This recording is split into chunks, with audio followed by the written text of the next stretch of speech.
Hello. Hello, can you hear me? Yes. Good. I have you on Zoom. I'm going to turn the TVs on so they can see you. 1 second. Great.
Go ahead and call to order the Kodiak Island Borough Assembly Work Session, Thursday, March 14th, 2024 at 6:30 p.m., and we are in the Assembly Chambers. First item on the agenda is citizens' comments. The local number is 907-486-3231, toll-free number 855-492-9202. It's limited to 3 minutes per speaker. Anybody wishing to speak, please come forward at this time. Go ahead. Hi, Seema Garut. I don't even know what I am anymore. Assessor. I just wanted to remind the public that appeals for your notice of values are from now until March 29th. Please come in and see the assessing department or call 907-486-9353 if you would like to set up an appointment. Thank you very much. Thank you. Anybody else wishing to call or come forward? What's that, Lena? Oh, okay. We'll wait just a moment.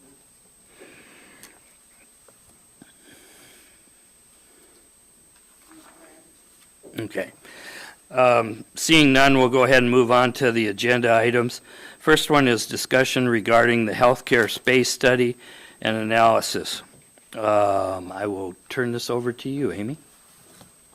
Thank you, Mr. Mayor. We have two guest presenters tonight.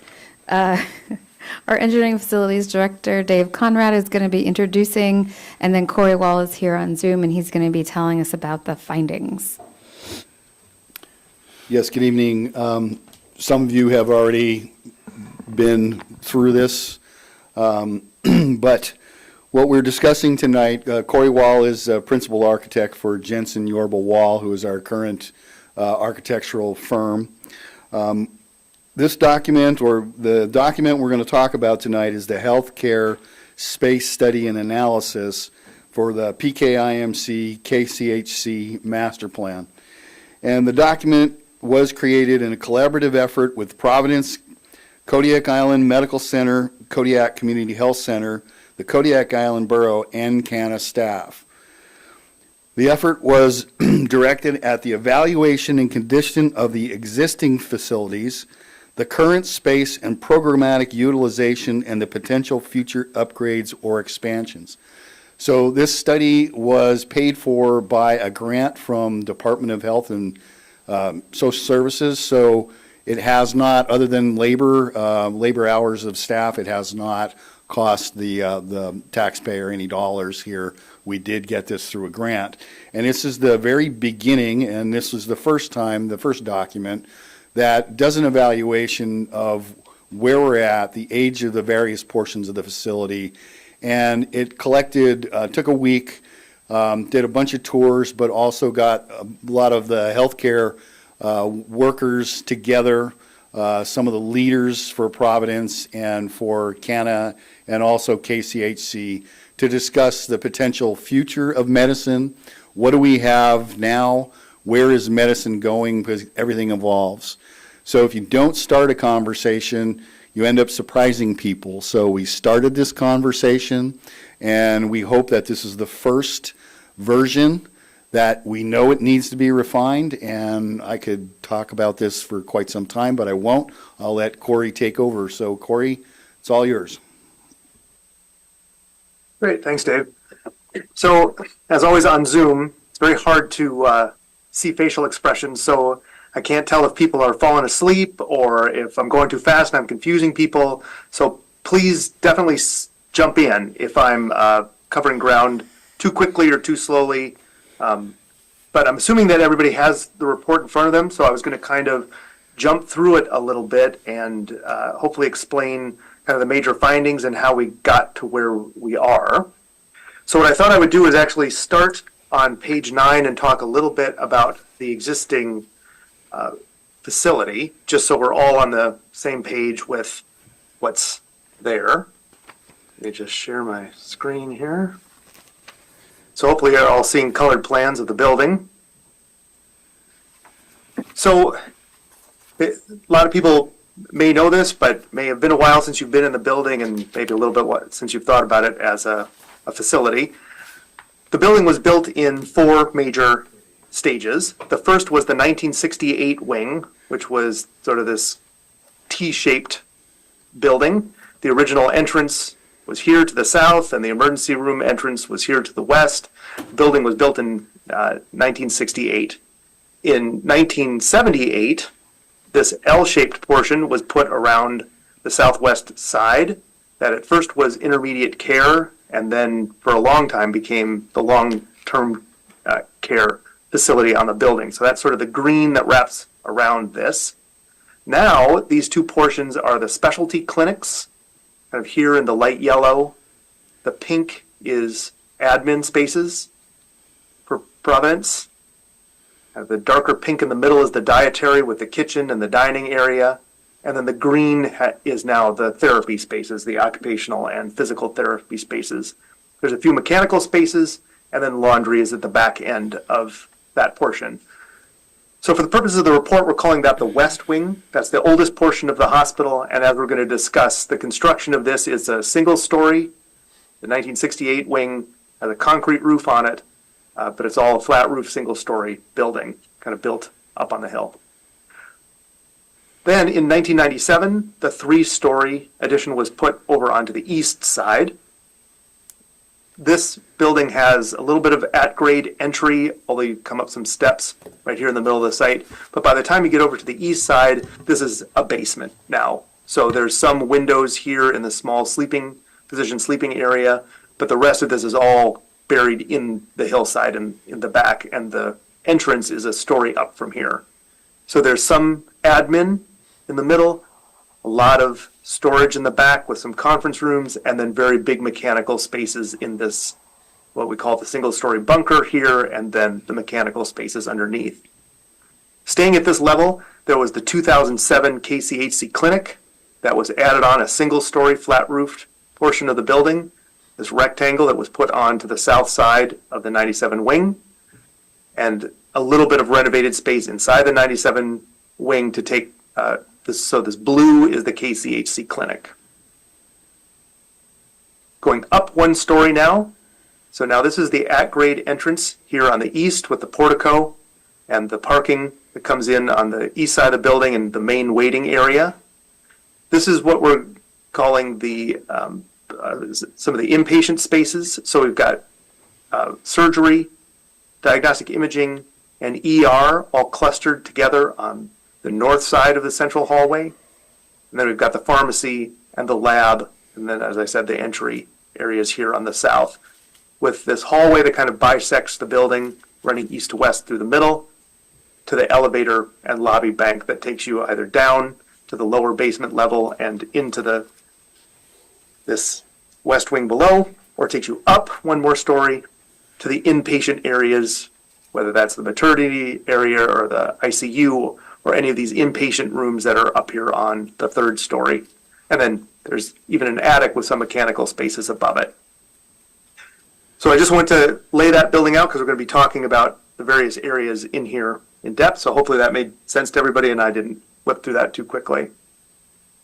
So now what I'd like to do is to go back to the master plan and go back to page 1 to the executive summary and talk about some of the things that we led to this master plan. Dave talked about them a little bit, but I thought it would be helpful to do just a little review, a little history of how we got to this point. So my team was hired on the term contract for the borough to talk about the borough-owned building back all the way back in 2018. And so the first thing that we did was we brought a team of engineers, mechanical, electrical, structural, as well as our architectural team to town, and we did a full condition survey of the building, walking through everything, looking at all the existing systems, as well as the architectural envelope and finishes inside the building. We did not look at any functions that were happening because we understood that the functions were more about your tenant, Providence, or KCHC. And so we were really just looking at the systems and the conditions of the building.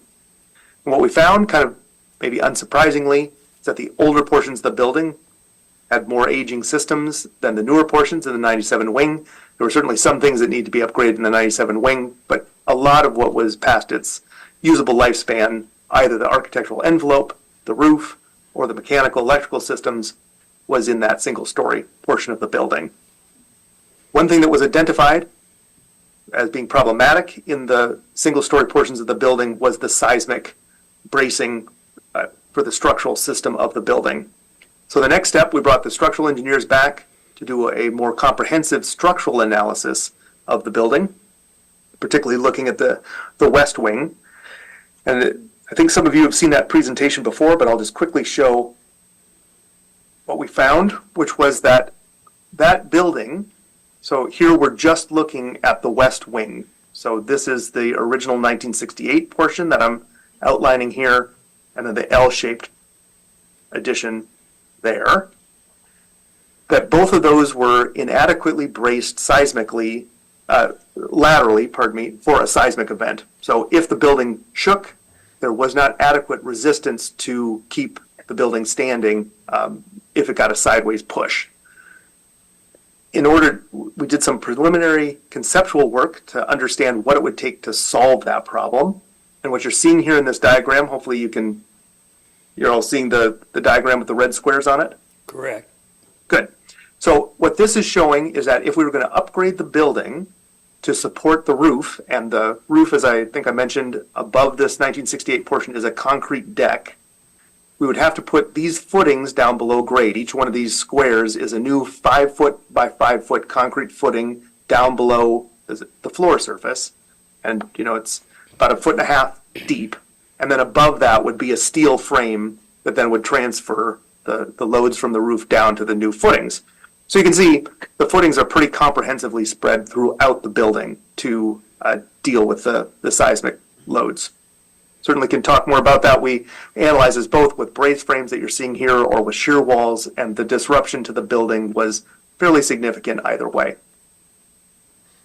So that led to a thought that, well, if the building has outdated systems, and to upgrade it laterally, you'd really have to tear the whole thing apart and rebuild it. What should we recommend as far as next steps for the condition survey? And at the same time, as we were doing the condition survey work, like I said, which was really focused just on the systems and the architectural finishes, we were hearing a lot from staff and even the public, as well as I think a lot of you, that not all of the building was meeting needs, that there were portions of the building that were not well designed, and also a lot of that was centered around the single-story portion of the building.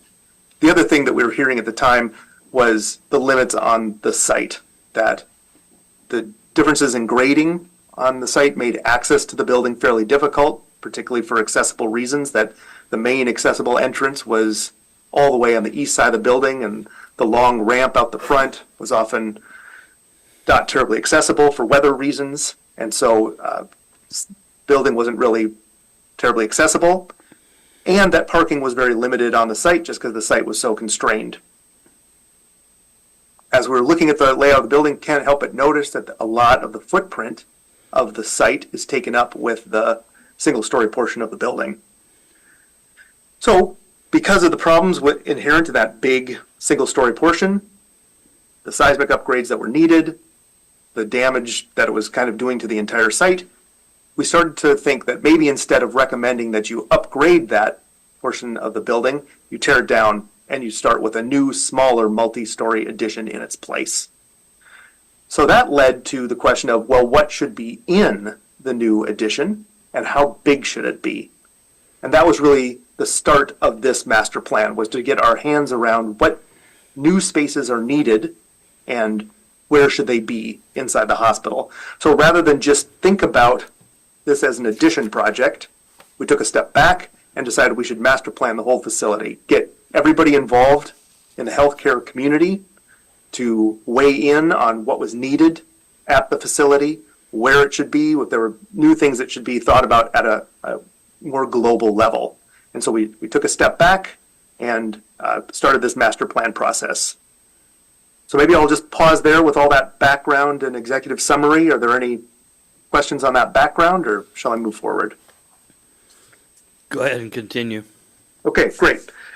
So what we did was a multi-day workshop where we got everybody together and we started to listen to those concerns and get our hands around the size of the project. Got everybody together where we did a lot of sketching, started to think about the size of the various departments, move them around on the site, do a lot of diagramming and a lot of future scenario planning about what could happen for healthcare, what could happen to go wrong in the community, how would that impact the building. So it was a really good workshop, and as I think Dave listed, a lot of the participants were there. We had not just Providence, but we folded in for the first time the KCHC folks and CANA and other community members to help us do all of this planning. So the middle of the report talks a lot about that process, and I'm going to kind of skip over that, and we can come back to it if people have questions. But I'm going to take you all the way to the end, to page 34, where we start talking about some of the general conclusions that were in the report. I think that's good to kind of see where we thought we were. And I'm going to take you to the second part of that conclusion. I'm going to skip over the concepts for now, and we'll come back to them. I'm just going to talk more generally about the conclusions that we got from the community and our understanding of where we are moving forward as a basis to say a lot of this, I think, needs to be ratified and kind of confirmed by you guys, the stakeholders, but this is what we heard. So the first thing is that the community summary is that although there's been a gradual population decline, the age has been increasing, and so the need for healthcare in the community has actually been fairly stable or maybe even growing. Future populations are a little uncertain with what's happening in the fishing industry as potentially being a decline, but also with what's happening with the Coast Guard potentially being maybe a dramatic increase in population to town. And so it leads to the conclusion that both the Providence facility as the critical care hospital, or the critical access hospital, and the KCHC clinic are both vital and should continue and maybe be expanded to meet current needs and projected future needs. So that's kind of the overall view that we had, is that this facility isn't going anywhere. We need to invest in it and perhaps increase some of the spaces to deal with community needs. And then we start to dig into what do the individual departments need. And it's varied throughout the hospital. Some spaces are bigger than need be, others are definitely tight and should be expanded. So at a just quick macro level, the inpatient departments on the second and third floor of the newer 97 edition are generally both in good condition and adequate size. That's particularly true on the third floor, although there's some concern about ADA access in some of the bathrooms, et cetera, up on that floor. But generally, the third floor is in pretty good shape, the inpatient rooms. Second floor, there's some concern, not so much with the size of the existing departments right now, but that there's no easy way to either expand or renovate those departments because they are fairly tight to one another and they're landlocked with no spare space around them. So you can imagine if one of the OR rooms, for example, needed to be renovated, there's really no way to do that without taking an OR room totally offline and renovating that space internally. And it raises a lot of questions about how you could possibly do that with the other room still in operation and the surrounding spaces. It gets very congested, you could imagine.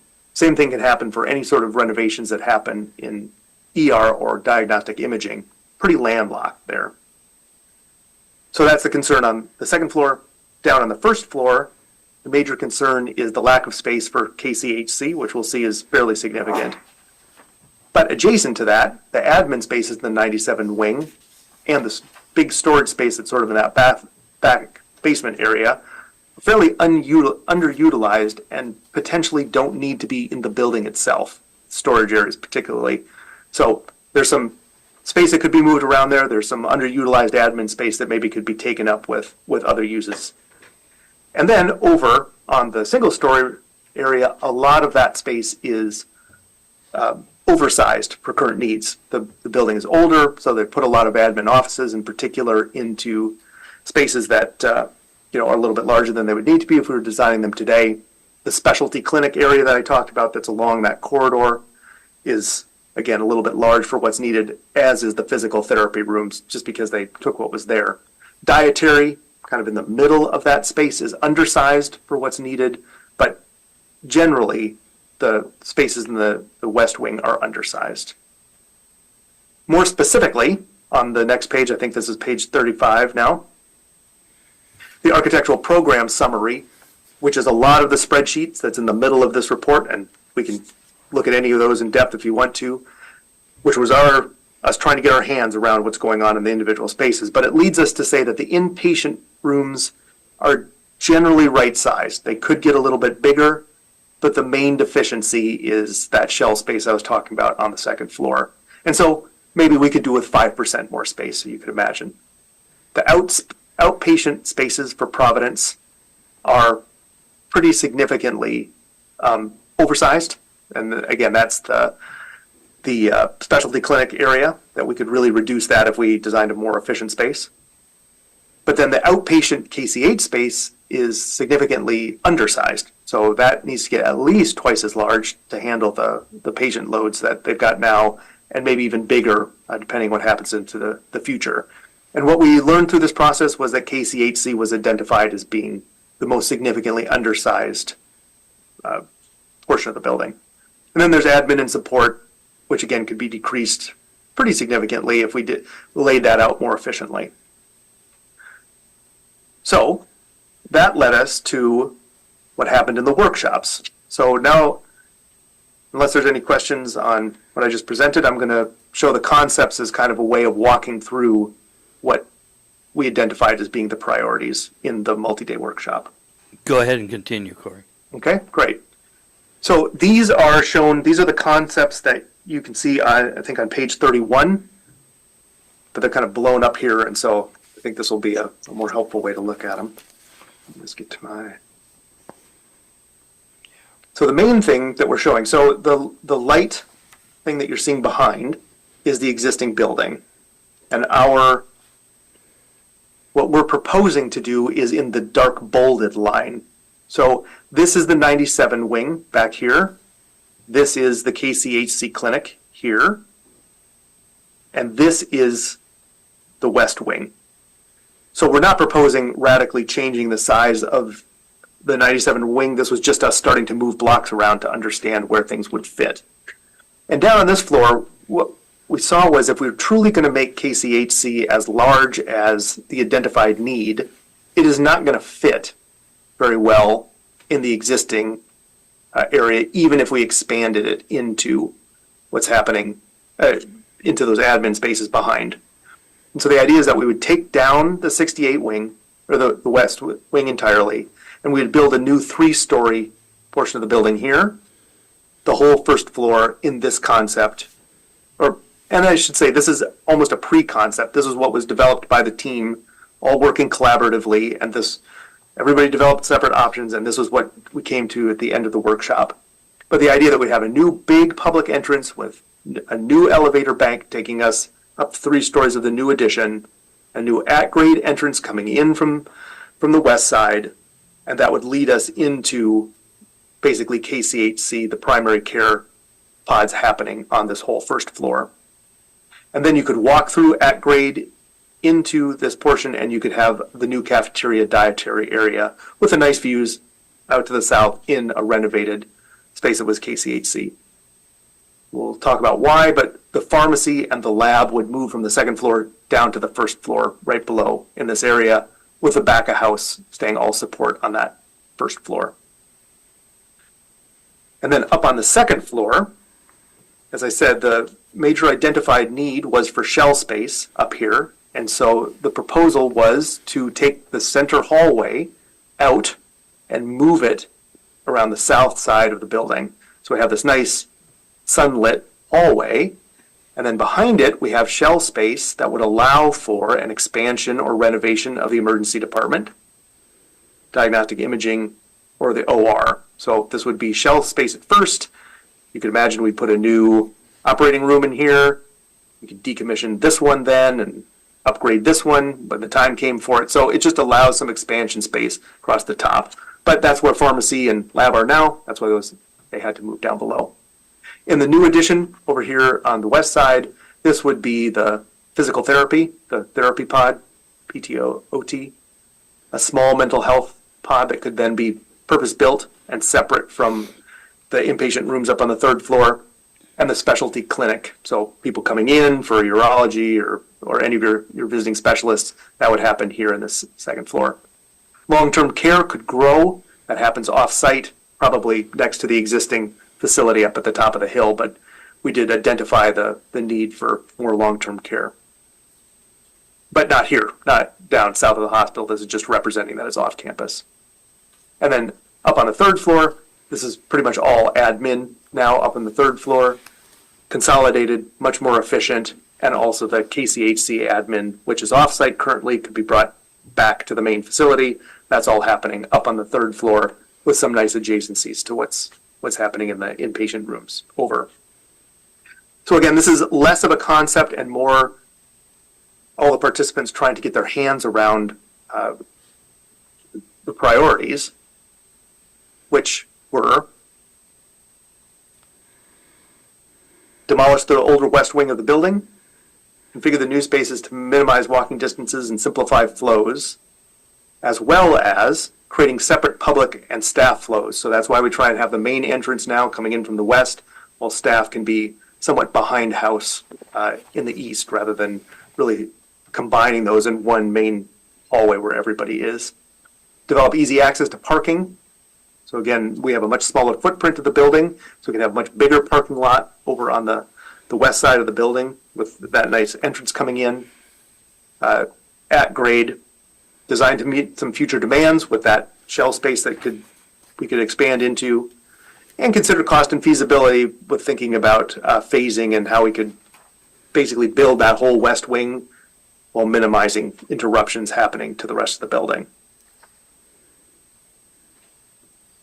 So we can talk about that concept, or I can just move into next steps quickly and wrap it up. Corey, I guess one question I have, I understand where the current entrance for the hospital is going to become emergency entrance. And you talked about the entrance down below for the health clinic, and that becomes also for the hospital? Correct. So that's the idea, is that you come in and we have a nice big lobby. It can take you right up to this second floor. And so a lot of people are coming in to get into therapy or get into the specialty care.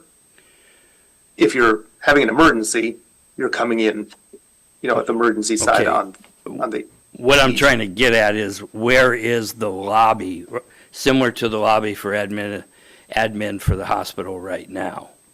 So it would be here. It would be downstairs, happening right here. The public would come in. This would be the main main entrance, everything else could be locked down except for the emergency department. Okay, and for the KCHC is also right there? Yes. So that was the idea, that we have one lobby space where people can kind of be sitting and then be shuttled over, so maybe there's a second internal lobby where people are waiting for clinic use, but everybody comes through this main door. Okay, I'm just trying to follow the flow here. One question that comes to my mind is, with this design I'm seeing, we're locking ourselves into something as far as 25 years from now might be a problem to expand upon. I'm not seeing Yes. anywhere to go. And I'm And I think, questioning. yes, yep, and I appreciate that. I think I don't know if I can, this was a little exuberant. I'm not sure where I am. So This I one. guess what I'm asking is, as far as, okay, now that looks totally different. It is, and this predates what I showed you, so don't take this. but- Okay, but this goes back to the 2018, That is 2020. 2020? But what I wanted to show on this was you can get a significant amount of parking onto the site with a much smaller footprint Right. on the west wing. And so, if this needs to expand someday, that maybe we start thinking about these properties that are further off. And I would say this is 40 years out. Hopefully, what we would build for you in this three-story addition would be everything that would be foreseeable in the next 30 years or so. But if after that time, further expansion was needed, this seems like the area that we would be talking about, that maybe the parking shifts even further to the west and the building has to expand one more click. If you can imagine, this is the retaining wall across the top, and this is the road down to the south. So there really is not much of an option to expand anywhere except westward. And so Right. right now, what we're showing with that three-story addition is a little bit more Similar space to than what we we have right now. originally looked at before. James has Right. got a question, Corey. Sure, you bet. I guess it's not a question, it's a statement. When we had this in 2020, one of the suggestion was, well, I guess it was my suggestion, was going up one more floor, which is part of what's in the documentation here is, instead of 3 stories, we're going 4 stories to match the same line as the existing taller building. But then expanding that footprint, if I can find the right, I had it here a second ago. Basically where the mechanical area is, expanding that depth towards the north of the building into that little, where back here? it says deliveries right now, that arrow there, expanding the building out that way to the mechanical room. And then adding another story was what we talked about in Right. 2020, if you guys. Yes, absolutely. So let me just, before we get too into this, let me just say where I think we are, just so you can understand. Yeah, Because, again, this is less than a concept. This is really just the workshop people trying to move the blocks around to really get their hands around the scope of the project. And so what we wanted to propose on this is that next steps are really trying to get into some specific concepts and throw some costs at them. So you can see that what was proposed was not just an addition, but also pretty significant renovations to the existing building on 2 of the 3 floors. And a 3-story addition with no future shell space. There are many options that could be considered that would build, for example, what you're talking about, a 3-story built-out space with a 4th-story shell above it that would allow for future expansion into that 4th story. Also, that would try to contain all of the future additions and renovations in that new addition, and would require much more minor modifications to the existing building. But I think one thing that we need to start getting this more financially tied to numbers, so that you guys can start to tell us what is feasible for you. You know, and so all of that is, you're exactly right. So we certainly could expand that out. We could start to take over some of that flat space behind the building. It's difficult to add on top of the bunker, so we probably can't do additional space on top of the mechanical bunker, but we could build to it. We could make that addition bigger in many ways. We could make it taller. We could put all the new spaces in it. We could also make it much smaller and imagine that we would do a much more limited project that, you know, if that was more financially feasible for you guys, with, you know, the potential of another bay being added on at some future point.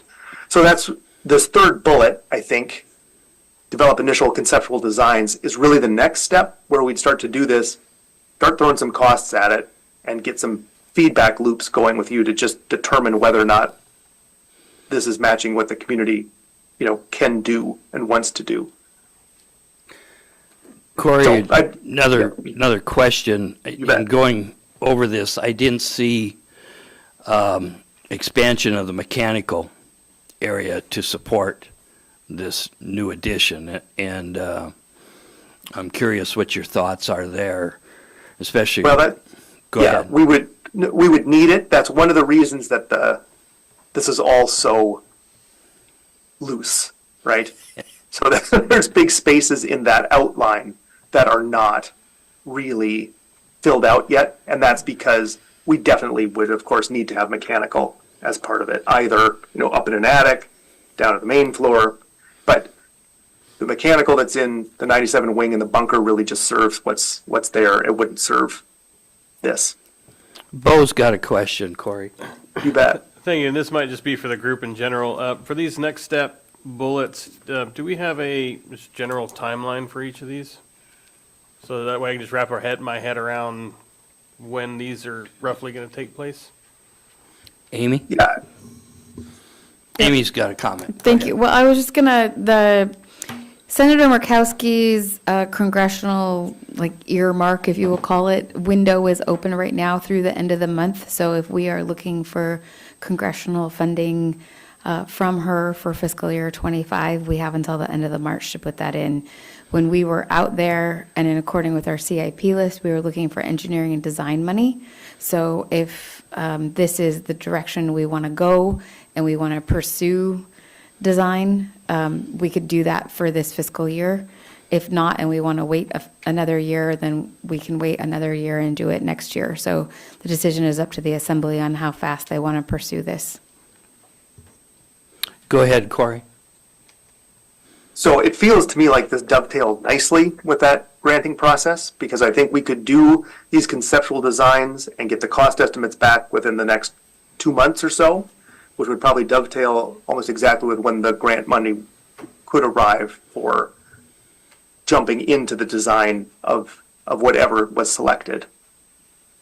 So I would think that we could, again, depending on, you know, your pleasure about how many concepts you wanted, how many public workshops you wanted to have about that stuff, but I think we could certainly imagine within the next 2 months we could have some specific designs with costs in front of you. Discussion. Scott? Let's go ahead. Steve, did you have your hand up? Oh, Ryan. I'm in opposition of moving forward with this. I think we have a lot to do to get our house in order before we start stacking on additional projects. And we have a tremendous amount of accountability that we have to do in regards to the hospital, in regards to our lease, in regards to financial accountability to the public. So I'm not for moving this forward at this time until we get our house in order. Thanks. Bo. So we're currently operating under grant funding up to this point. Is that correct? Correct. Is there any risk of losing funding if we don't act now and carry this over into next fiscal year? Are you talking about in relationship to the window for earmark for engineering? And No, so the grant we're currently using for these designs, is there any risk of using that? Is there a deadline for using those funds? So I guess if we wait another fiscal year, do we risk any loss of the current grant we're using now? I can verify that. This was a grant, one-time grant from the state, but I would have to also probably check what we have remaining in that grant to Right. expend. I think that's going to answer your question. Okay, thank you, Dave. Okay. One of the things when Amy and I were back in Washington DC, both with Sullivan, Murkowski does the earmarks, but we also talked with Sullivan's people in order to make sure that they knew what we were trying to do, because Sullivan does not do the earmarks on there. So this window that's opened and closes in March 31st, that is for the 25 year. Now, the 24 earmarks, did those get signed yet by the Congress and passed to because it hadn't passed through yet? So I'm not sure what's happened in the last couple of weeks. I don't have the answer for that. I haven't Okay. heard anything about that. So the 24s still haven't been approved that were typically supposed to be signed off back in October on there. So as far as the request and getting more of the backup to them, I think it's a little bit timely to get that in to keep that moving while we're doing. Continue, Bo. Yes, thank you. So if we're pursuing some federal funding, if we have, I feel if we have some options to consider later on, and we don't have to commit to one right now, but we can pursue some additional funding for planning, I don't see the risk there unless it commits us to something if we were to receive that federal funding. Amy, you want to respond to that? I'm not sure how to respond to that, Mr. Mayor. Like, I have mixed feelings. Like, I'm excited about this project and I want to see it move forward. But if we're not ready yet, asking Senator Murkowski's staff to give us money might be premature. I think the concept has been fleshed out well by stakeholders, but I'm not sure how prudent it is to move forward when there's just so much unanswered. And so I think one thing we could do is just reach out to Senator Murkowski's staff and ask her about the fiscal year 24 funding and what the timeline looks for fiscal year 25 funding, and then kind of make a decision once we have more information on what those timelines look like. Thank you. May I follow up? Go ahead, Bo. Thank you, that's helpful. I mean, it's hard for me to decide which way I would prefer to take this if we don't have any timelines we're looking at, or, you know, how time sensitive are any of these decisions. So that information would be pretty helpful. Scott? Well, if we don't move on it today, we're done for March. It's not gonna happen. And we have one more meeting in March, right? And so we better either do it or don't do it. My concern is that if you don't have an appropriation request or earmark request at this point, then bag it. We do have one, or at least it's ready to be fleshed out very quickly. And we should go for it, because Murkowski is not going to be able to sit on that money forever. And as you know, the situation in Congress is iffy because of a variety of different forces that are pulling people apart on those kinds of issues. I think it's pertinent for us to try to make forward progress on the hospital scene now, while we can, especially if we can get money from the feds. So that's my 2 cents worth. Larry, then Steve? Well, first off, how much money are we looking at requesting, and for what? We were looking at, the number we told them was 11.2 million just to get the design started. Okay, and I guess, we have to have a long-term plan, and we've talked before that we need a good look at our facilities so that we understand the costs of renewal and replacement, and what are we going to need in 10 years? And certainly, we have to start that process now. I'm not sure I really understand the impetus, though, to go forward and do all this construction and planning at this point in time, where we're seeking money at this point in time, because I'm not sure what the needs are. It seems like the biggest need right now is the seismic concern with part of our building, our hospital. And I don't know, and just from what was presented here, it sounds like the retrofit would cost as much as replacing that section of the building. So just the seismic concerns are an impetus, to start exploring funds, but not necessarily for a complete retrofit of the hospital. It also seems to me, and I think it was mentioned, that if we start finarking with the 1967, which is the problem, I believe, then we're going to have to bring the entire place up to code and Correct. everything. And that could be expensive in itself, since what we have found recently, that a lot of the systems are requiring very expensive repairs and replacement. And finally, the concern that I have is when they built the 67 hospital, which was well received by the community at the time, they immediately, it didn't fit the needs of the community, so they started remodeling it completely. And it's not clear to me, other than the comments about, some of the staff members, what the current Providence, what they see are the needs right now, because what do they want to bring in? Do they want to bring a complete orthopedic unit? Do they want, it seems like all the time they're expanding the services, which is good, but it expands the footprint of the facility, it expands maintenance costs and renewal and long-term costs. And so I guess I'm sort of with Ryan a little bit. It seems like there's a lot of issues that we need to take a look at.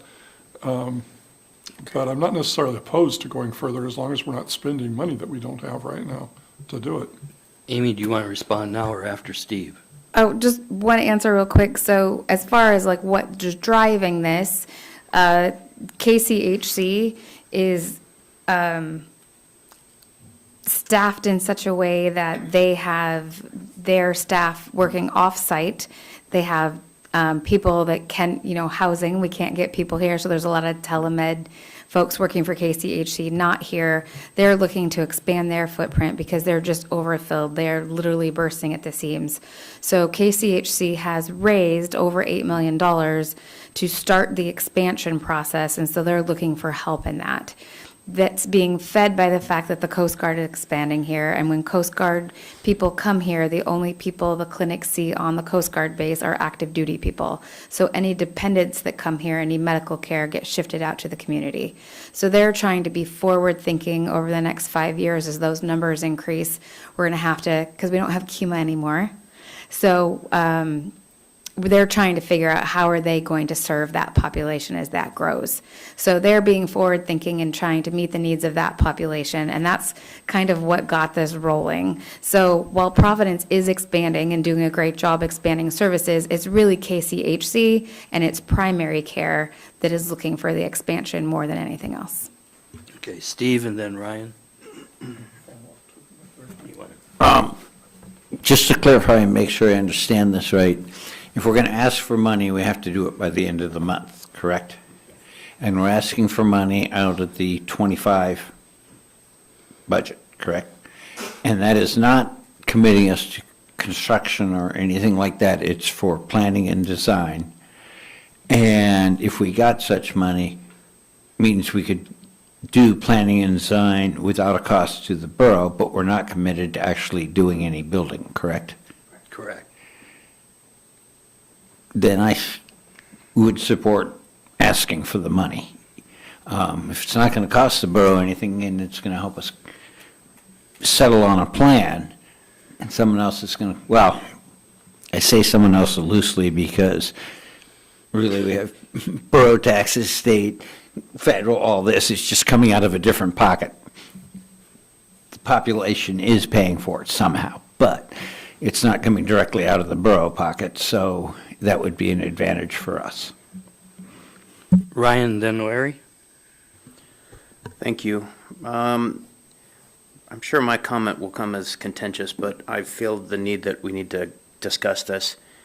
We as the borough are landlords. We are not socioeconomic engines that should be supporting a business growth model. When we say things like supporting Providence and supporting KCHC, we're also forgetting there are other medical providers here.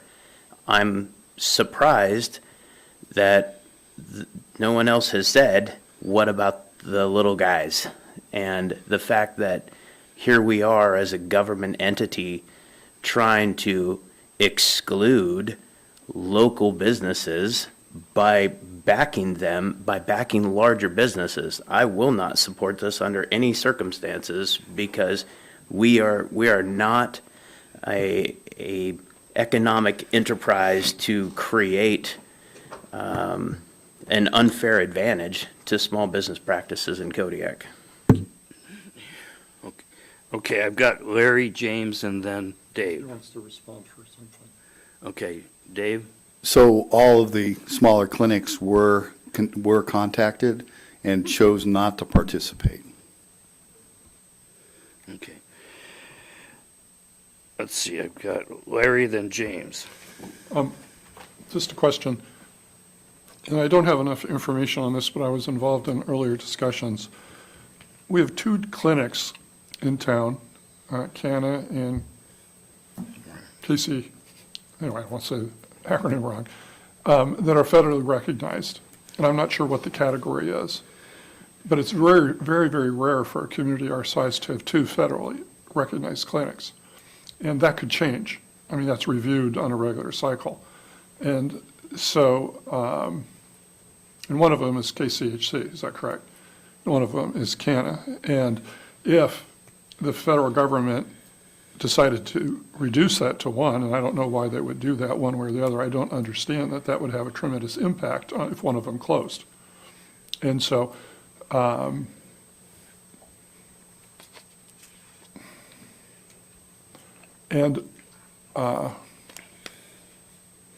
My thank you. time? Yeah. Okay, so we got James and then Ryan. I'll yield at this point, thank you. Okay. Ryan? I'm going to just restate it. We are a landlord, period. We should not have any say in who should be participating in this or not. If somebody chose not to participate in the study, that should still not exclude them from consideration and how they play a role in our community. I can tell you that during crisis, we had a small clinic stand up and stand tall for the COVID clinics when others were still trying to figure out the bureaucracy of how to make that happen. So I, again, will not yield to the large players of this. Thanks. Okay, James? You want to? Larry? Not really a response, but to me, any discussion that mentions Providence or KCHC are just for convenience sake. Currently, we are the landlord, and that lease could change in 3 years, and we could have somebody else in there. My primary concern in this full discussion is to make sure under our health powers that we provide a safe environment for our citizens, and having a well-equipped hospital is primary to that. And those people who have been around a long time remember what it was like when we didn't have the services that we have. So my whole concern with this is not who does it, because I really don't care, is that we provide our citizens with the best health possible, with a hospital that can meet their needs and keep people alive and healthy before they need to have extensive medical needs. So that's my concern. I agree with Ryan. I'm not interested in supporting any agency, but I would say that any mention of current leasers is just for convenience sake. Bo?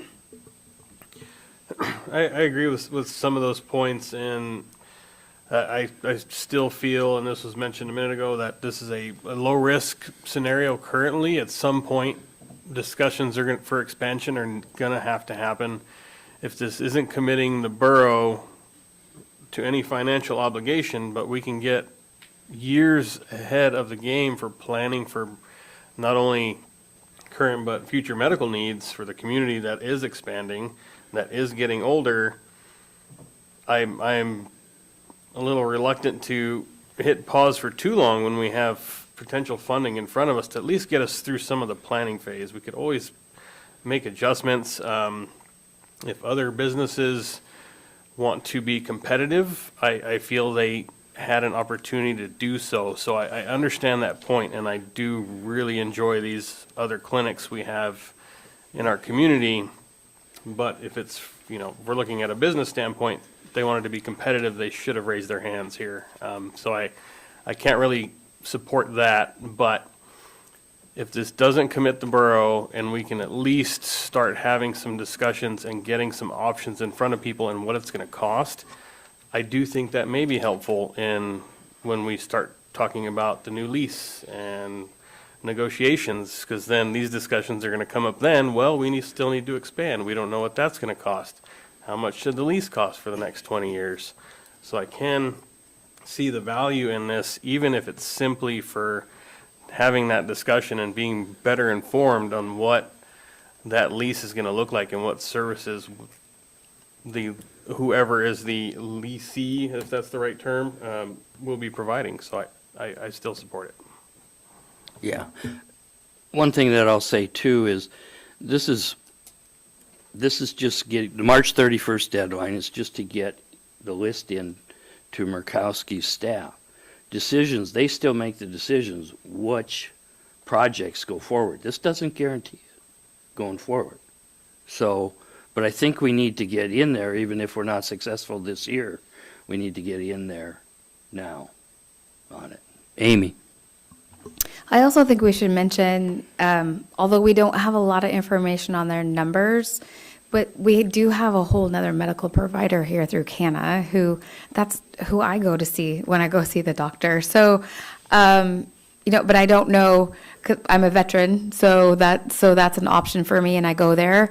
So, but I don't know what their numbers are and I don't know if they're expanding or how many Coast Guard people they do or don't see. And so we do have a part of our overall medical community that we don't have a lot of information about what portion of those people we're seeing. So I don't know how that plays into the conversation. It doesn't change our responsibility to the community to provide health care, but we talk about the people that are downtown and we talk about KCHC and we talk about Providence because that's who's here currently, but we also have another entity that's doing that too. So I just want to put that in the forefront of people's minds because that is, some people are seeking and getting care there as well. And my understanding was they were also doing a needs assessment themselves in the process of that last year is what I remember them saying. They very well might be. I'm not sure that we'll ever get Yeah. to see that. I understand, but I'm just saying that there is something going on there. James.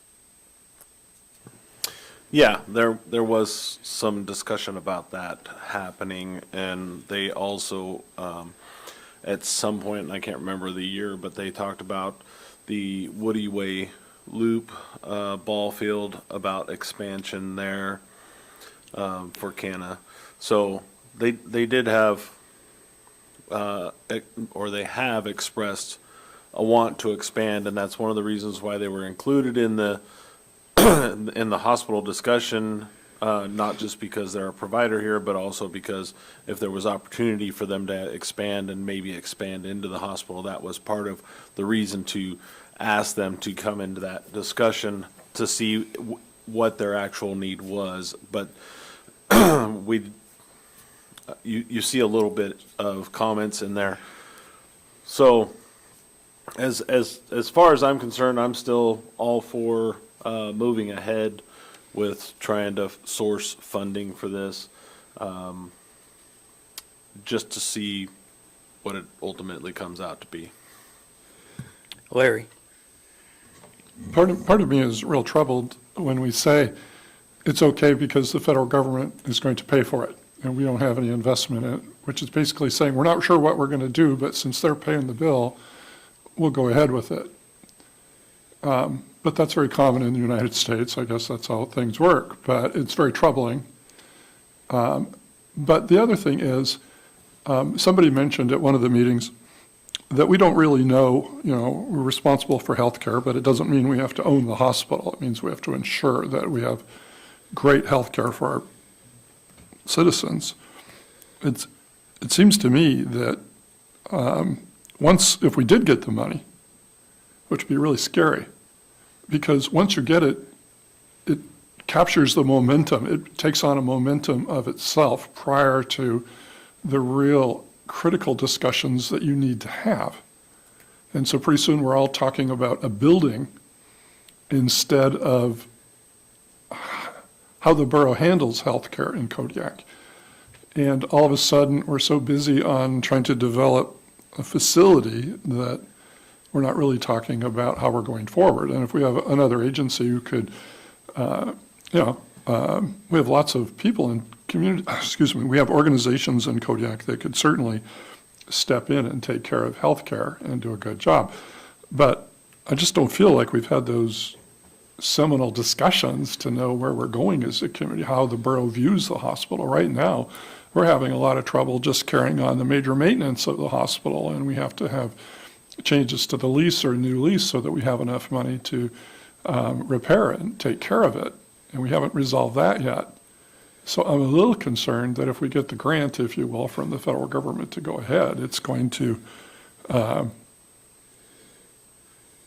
be a lot of money, but it may not help us the way we think it is. I'd rather have those community discussions and have the borough have a plan for healthcare and how we're going to work with the different organizations, because they certainly merit, the organizations in town, good discussions prior to making a commitment to this one facility. Thank you. James.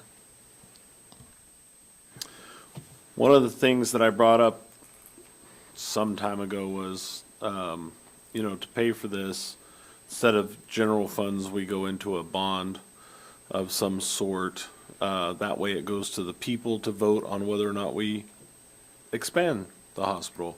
It doesn't fall on us. It falls on whether or not the voters choose to get that bond. And that's one of the biggest things that we're going to have to look at in the not too distant future. Stephen. I understand Larry's concerns and planning. I still feel that asking for this money would be in our best interest, because without some sort of plan and numbers, we're just kind of guessing. And the money we're asking for, if we get it, a grant, is for design and ideas, and we can't make any realistic decisions without some better numbers than we have now, even for long-range planning. So that's why I think it would be worth exploring this avenue. Ryan. Thank you. I'll just respond to that is typically when you get grant money, there are stipulations that come with it. One of the most rigid stipulations is a time frame, a period of performance for delivery of results. And going back to my original comment where we need to get our house in order, the timeline of the money that is provided would govern the attention of our staff and further detract from the things that are in delay of getting our house in order. So again, I would really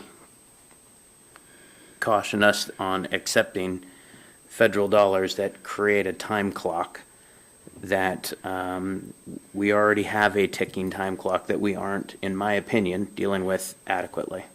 Thank you. Bo.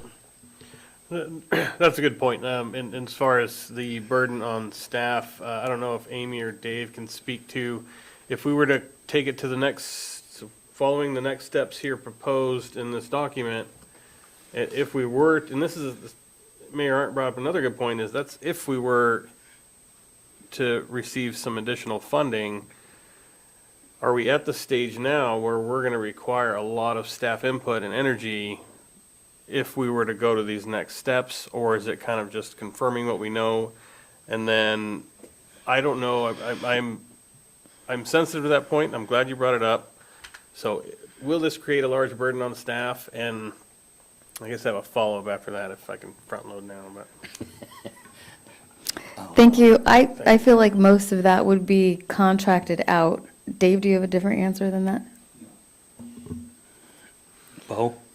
Thank you. So if we're not looking at a large additional burden on staff, I'm also curious when people say, well, we need to do some planning first and reach out to the other clinics or entities, other interests.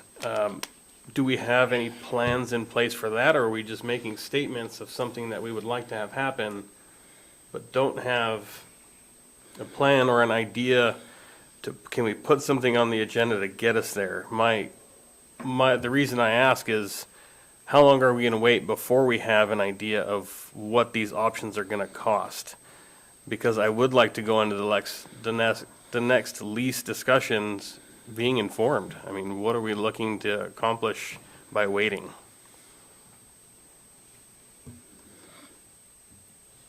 Okay, Ryan. Thank you. I just want to make sure I understand the statement correctly from manager and facilities manager. We're going to seek an $11 million grant, and we're going to contract it all out, and we're not going to have any increased workload. No, I don't think that's true. I think the majority of the workload would go to people like Corey and his team, because that would be the people doing the design. There is going to have to be a minimum of a project manager watching that and supporting that process. So we are going to increase our staff load. We absolutely would. By, what would you say, 1 FTE, 0.75 FTE? Let's just throw a number out, because I don't find the no increase as a fair statement of representation. Dave? Well, I think that you would probably have perhaps a half an FTE. We're already proposing to hire to take care of the issues that you are talking about. So perhaps if there is someone that is dedicated to the hospital, to the schools in some form, that will also free up other staff time. I also think that a lot of this at the next level has to start involving other people in the community for answers, because what does healthcare look like? I don't know. None of us know what it looks like in 10 years. All we can look at is where the trends are going now. Can we not identify perhaps there's an ambulatory care thing that we're not talking about? There's a whole lot of other scenarios, but if you don't start looking forward and trying to project, then you're caught behind. Larry, then Bo? I want to say this is my last comment, but I don't want you all to laugh. It seems to me that a lot of the money that we would be getting is for design. It's to take the design to the next step. And we don't even have a complete picture of how we want healthcare to look in Kodiak. And it's sort of like the cart before the horse. And I believe if we're serious about this, then we need to sit down as a community. Some of the operators that aren't involved, well, they're not involved because this is years in advance. I mean, it may not be that big a deal right now, but it will be later on. And I don't think we have a complete policy of what we want healthcare to look like in Kodiak. And if we get a grant, as I said, to start looking on a building and trying to fix what we have, I mean, we may decide that we want to locate, a type of clinic like many communities have in another location. We just don't know. And again, as I said, once you get a grant like this, it takes over. And all of the really important discussions with our community on what we want healthcare to look like in Kodiak, including how our hospital is managed, whether we own the facility, whether we lease it, we haven't made those decisions. And a grant has momentum. And I don't want to waste federal dollars just to go through a lot of $11 million designing an edifice that will never be built, because we haven't even designed how we're going to use it yet, or who's going to manage it, or how we're going to pay to take care of it once it's designed. I think there's a lot we need to do about our current hospital and how we're going to do those things. And I think this would take away it. And so, thank you. Okay, something I think needs to be said here too is when the current 10-year lease comes up here, we are not going out necessarily for a new lease because there's a 10-year option with the current leasee, which is Providence in there. And if they choose to take that, we're committed for another 10 years, gentlemen, on there. So remember that on there.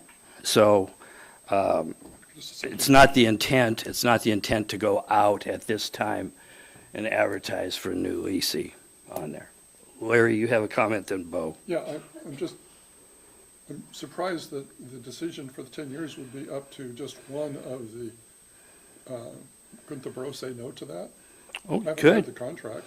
mean, I you think have to- you can give notice anytime in there too.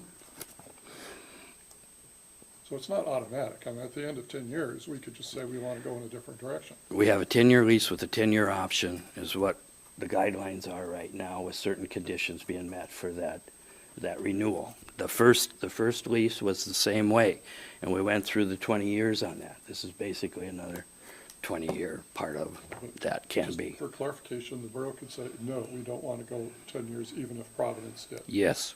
I think there's I would have to double check those facts, but I seem to remember that there's a 6-month notification that if you did not want Providence or Providence did not want to stay, there would have to be at least a 6-month notice if there was going to be a change. Well, the Just difference like, Between 6 months and 10 years. huge, yes. Bo. So just, again, I appreciate Mr. Sherritt pointing out labor needs. So I would imagine in our funding request, we could insert line for staffing needs, correct?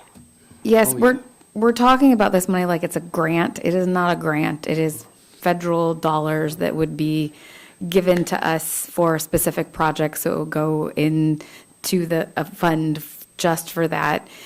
I'm hearing kind of two different diverging paths here. So one is we need to take a step back and do like a healthcare strategic plan. I know you guys don't like that word, but a healthcare management plan.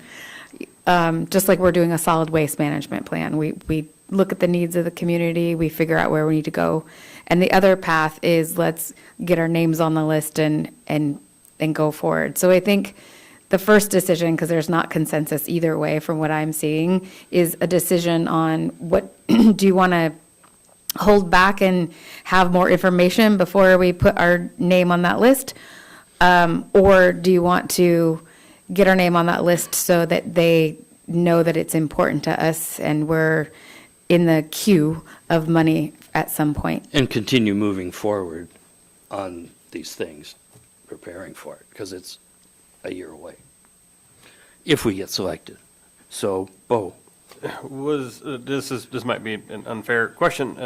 Is there anyone here who was around when this all began? And if so, if you were willing to weigh in, I'm also, I guess, reluctant to halt progress for something that was started and then we're just going to stop because of uncertainty. Was anyone here when we decided to go this direction to begin with? The reason I say that is there's a lot of things that seem to get started and then just fizzle out without complete follow-through. So maybe some context could be helpful. Okay, those that were here were James, myself, and I'm trying to remember if Scott, you were here. You're saying no, so that makes two of us on there. Basically, when we went over the review, and I remember very specifically my remarks, was I was not interested in polishing a turd. And that's what we would be doing if we were going to go into the renovation of the old park. It made no sense on there. James, you speak for yourself there. Well, yeah, I think that was everybody's thoughts. You were the only one that actually said it.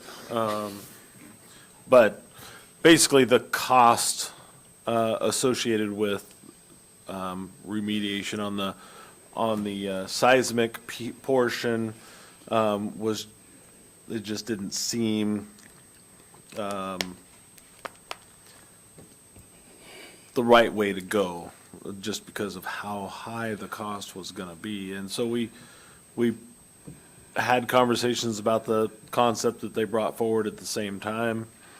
And, I mean, everybody wanted to move forward at that point to get cost analysis. But we've gone through COVID and it kind of stalled. And now it's coming back again. After, basically, we wanted to get that analysis done, and that's why it stalled. So now that we're talking about the analysis and what thoughts were, now it's time for us to decide, move forward or put it in the trash. Scott? Well, I remember part of those discussions, actually. And I think there was a concern that a lot of the medical needs were included a flight to Anchorage at the time. And Providence, in the time since then, has started developing new guys coming down for a week or something at a time to try to expand the kinds of health services they could provide here in town. So I think that the cost of flying to Anchorage for every little thing was a part of the story.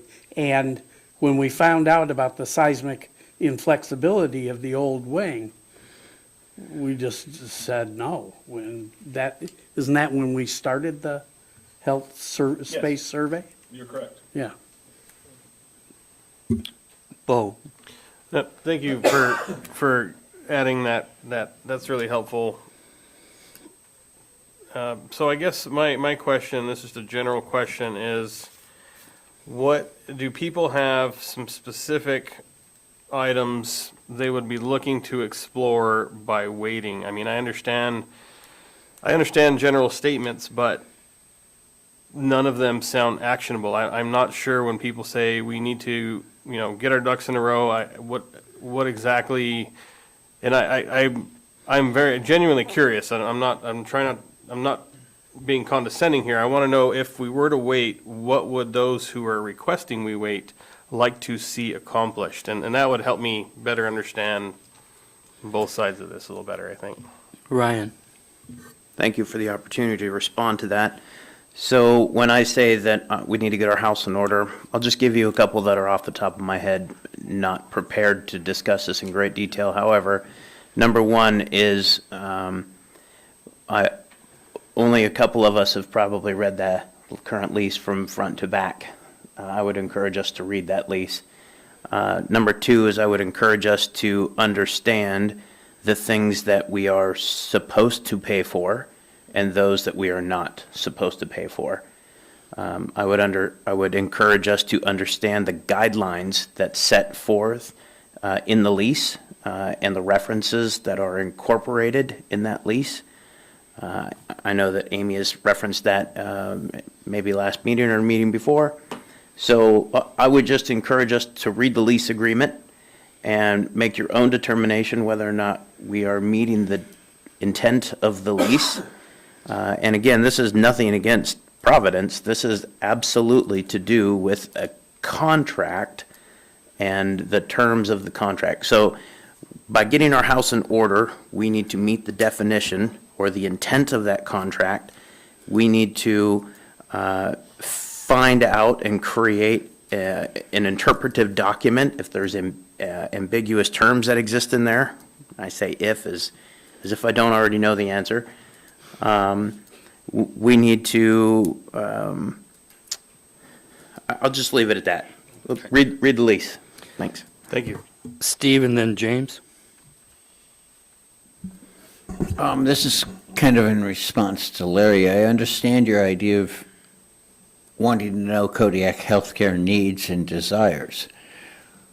But I think what you're asking for, I know I'm not qualified to really answer, and I'm not sure how many people are, due to the fact that technology in healthcare is changing so fast that you're asking what we need in 10, 15, 20 years. In 20 years from now, I have a feeling a lot of healthcare is something we can't even imagine today. And therefore, anything more than 5 years is a guess. That's my opinion. James? So I think we're getting a little off the actual topic of this. The question is not the lease, it's not Providence, it's not Canna, it's not KCHC, it's not any of the other smaller clinics.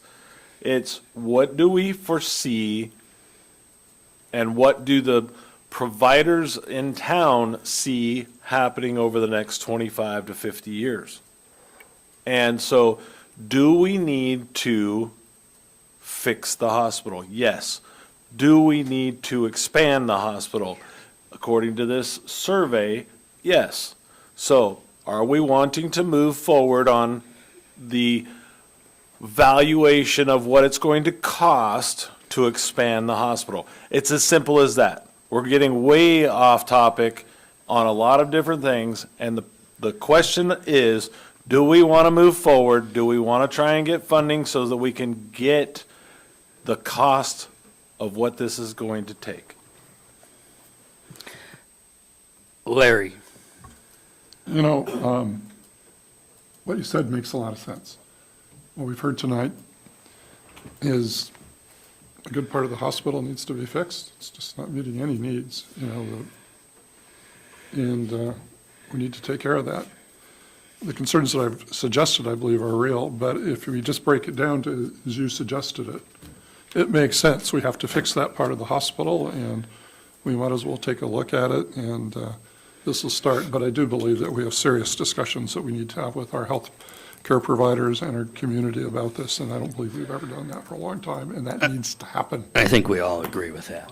So what I'd like to do is I'd like to put this on the regular meeting for next Thursday for us to take a vote. Would you like a resolution for that the assembly? Well, I'm just looking at a vote to What would you be? authorize staff to go in and apply for this earmark through Murkowski's staff. Lena, does that have a format for a vote? I can't recall. I know that the grant that is on the agenda for next week was previously, we thought it would be a contract, and then it was switched over to, is it resolution? Right, so if So- it's for a specific thing, it's a resolution. If it's for a vague item, it's ordinance. Correct. So this would be a specific thing, so would you like to see a resolution drafted for that? If that's what Nova says we need to do, yeah, just applying for this earmark, I want to see a vote of the assembly on there. So, Bo, you got a comment or question? Just a quick, I guess, request, and this may already be in my inbox somewhere. Is the lease pretty accessible, or would you mind shooting that to all of us? I have sent it to you several times. I have can sent it to resend me? it if you'd like. If it's already been sent, I will find it. Thank you. If you have any problems, please let me know. It's Okay. also available on the Borough records Okay. site. Thank you. I'll dig it out. Thank you. No need to resend.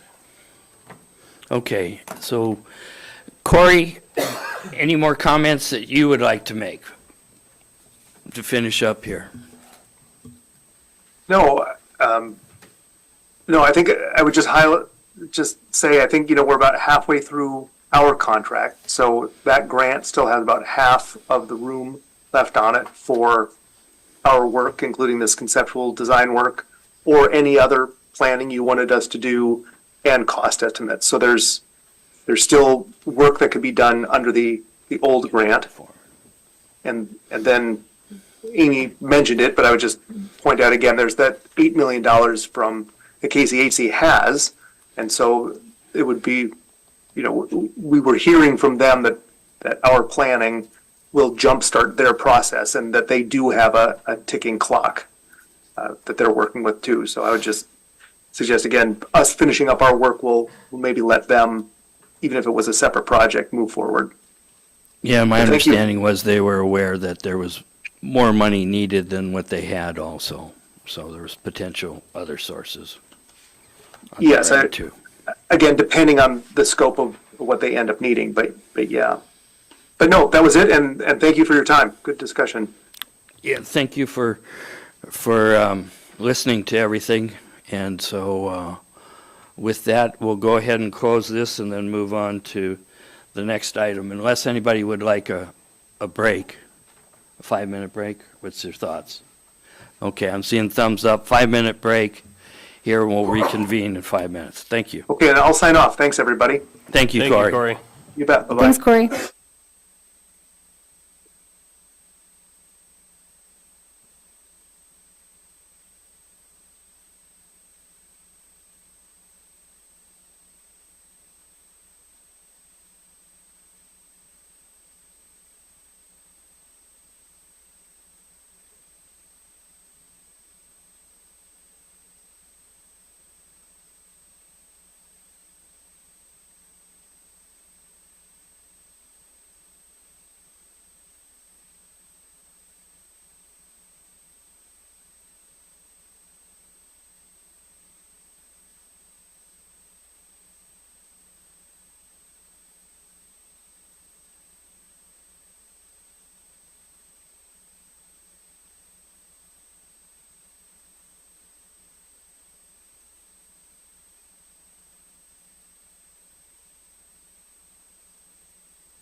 Jared, how you feeling, man? He's asleep. The last topic just put him right to it. I'm okay. I'm in my pajamas. More than I wanted to know, Jared. Yeah. Well, I certainly hope you feel better, man. Thanks, everyone. You sound great. Okay, we'll reconvene the work session. Okay. Next item is discussion of an ordinance to update processes for agenda setting and submission of items. We talked about that at the previous work session and moved it here so I would have a chance to get with Nova. And you have a version 2, which includes, it says version 2 aren't, and then there's a second one that says version 2 aren't, clean, no markup on there, which is, the no markup is just the changes from the first version. We can do this. Larry, you were initiator. Do you want to talk, or do you want me to, or what? I'm leaving it up to you. I've read version 2, and I don't have any problem with it. Oh, well, that sure made it easier than I thought. Okay. James? I think one of the items that needs to be put back in is on line 50 in the online version, which is Larry's, I believe, version 1. Where after it says agenda of the assembly, comma, subject to assembly approval, that needs to be in there because we vote on the agenda prior to the start of the meeting. Okay, on Otherwise, that takes that piece out of our agenda. okay, I'm a little confused. Which part? You're saying on line 50, Yep. it's So after agenda setting, period. it says, I'll read it. It's B, agenda, the mayor, I'll read yours. Agenda, Okay. the majority between the mayor, deputy presiding officer, and the manager shall determine items on the agenda of the assembly during agenda setting. And it should say, comma, not period, comma, subject to assembly approval. Otherwise, you take it off of your, which I don't have in Well- front of me now. They're two separate things. They're two separate things. Setting and then approval by the agenda. Yeah. Is that a meeting? When I went over this, unfortunately, Nova's sick today and wasn't able to be here. Yeah, we brought that up, and basically, she felt it was covered. This was just talking about agenda setting and what happens after agenda setting before the meeting on there. So that's what this was, because it's part of the meeting schedule where we approve the I agenda. can see where that could be confusing. I disagree, though. Okay, well, So, we can talk with Nova, because there's also, if we want this to go through it on either version, on line 91 and 92, that is, she wants to talk with the attorney, but didn't want to go there until we decided to move it forward. So that is in there on the yellow to talk with the attorney on there. So we can ask, because the intent is not to change approving the agenda at the meeting. But that was one of the things that we talked to her about, so I'll find it out. Well, she should be here next week, too. Larry? Well, I just wanted to say, in previous assemblies, the agenda has always been put together somewhat collaboratively. And the deputy presiding officer, who represents the assembly, not themselves or the mayor or the manager, the assembly, was definitely a part of that process, was engaged, but it was informal. And some mayors have interpreted it, because it's not in the code, that they don't have a voice.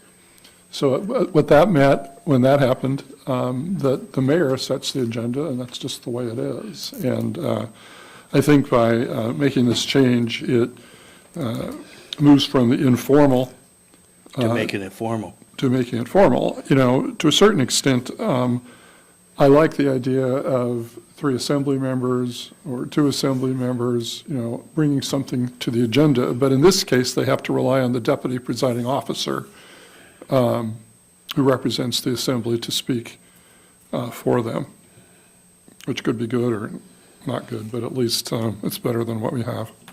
Yeah.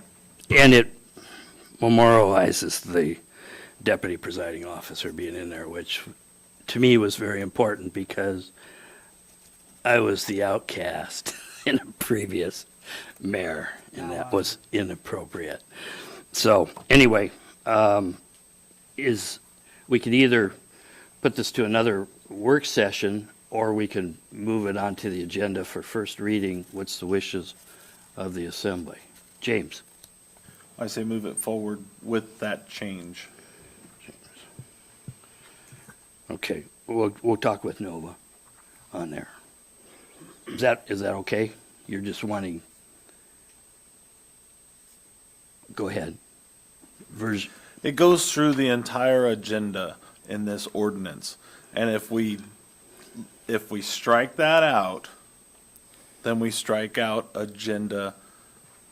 It's not just about the settings. It is the approval of the agenda and consent agenda is line 5 in 2.30.060 order of business and agenda. If you strike that from that first section, subject to assembly approval, then you strike the agenda approval on line 5. Okay.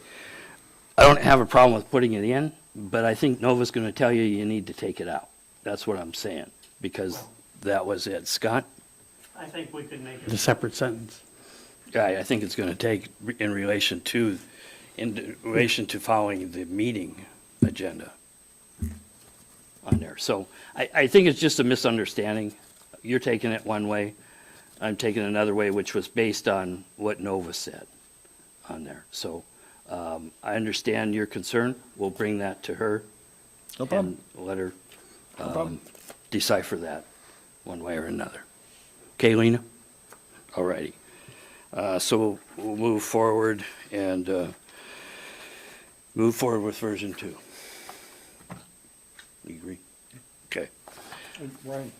She agrees too, I think. Okay. Oh, okay. On there. So we'll move on to C, discussion of the manager's evaluation form. Scott?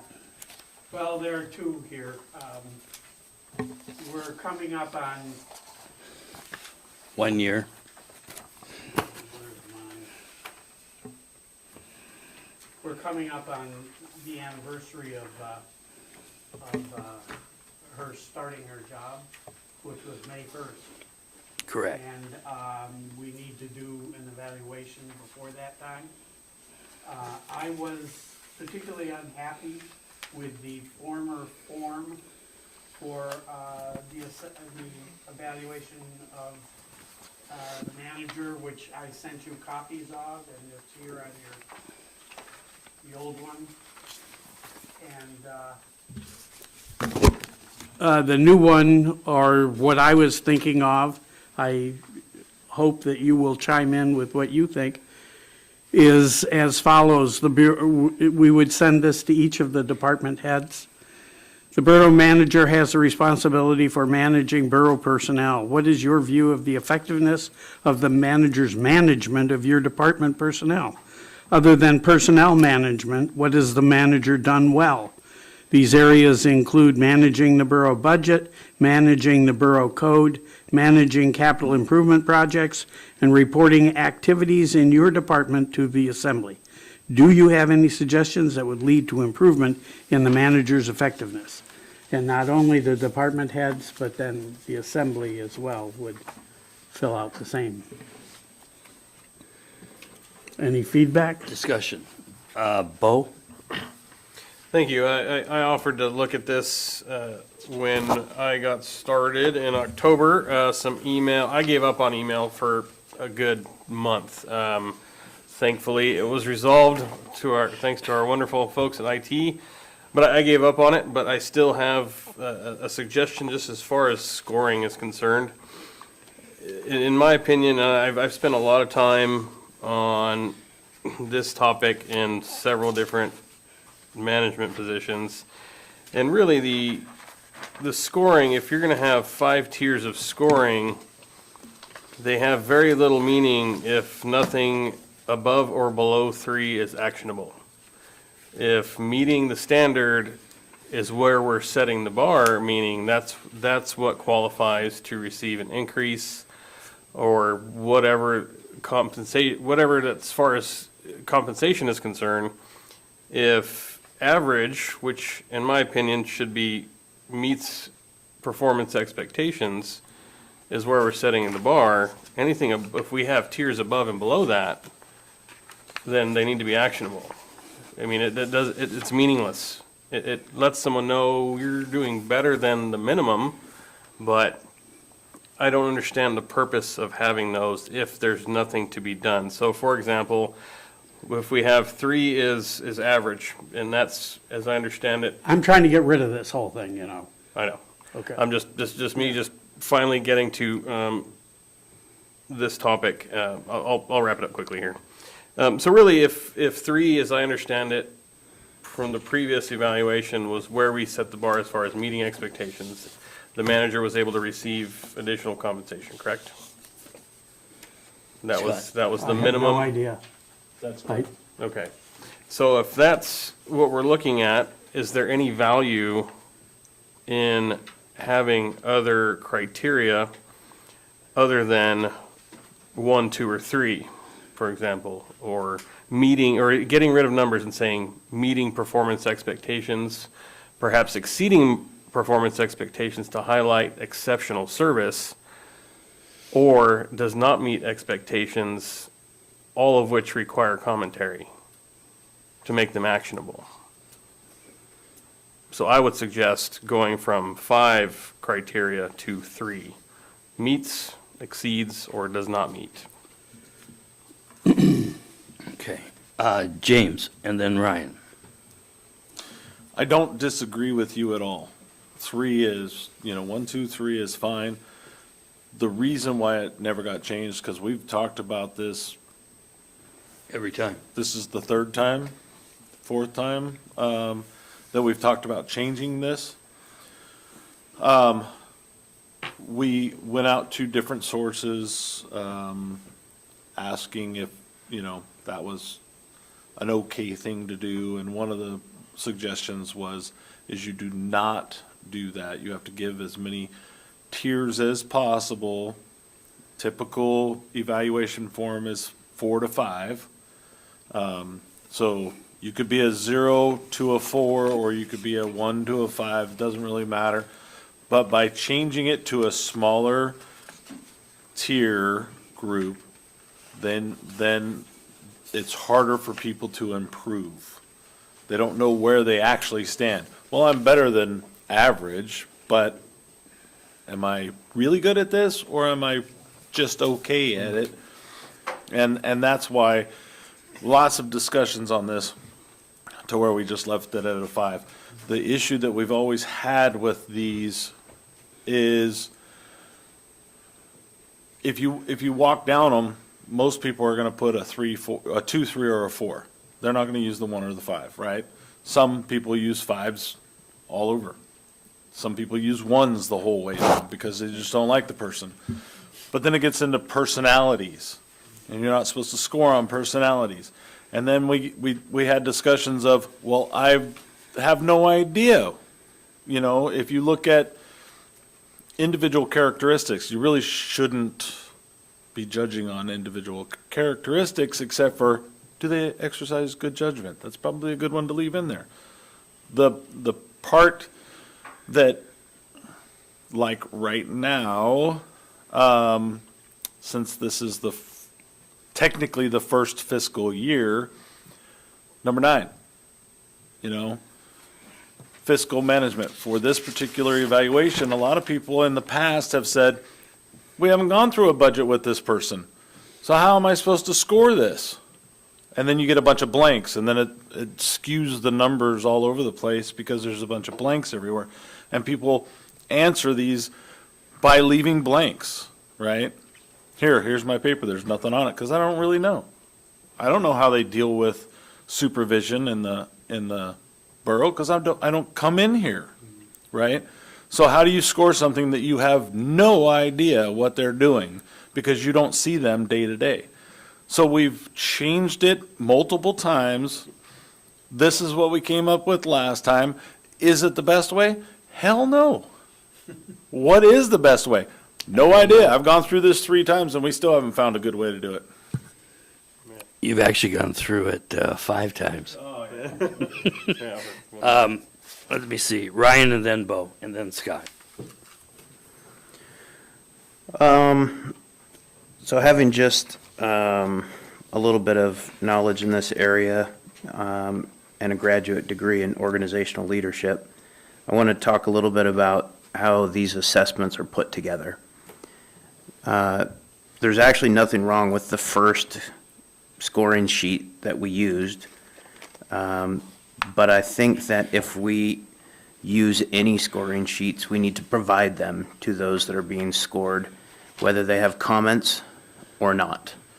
Because there are some that write an extensive amount of comments down with the best intent to try and help facilitate what the evaluator is looking for.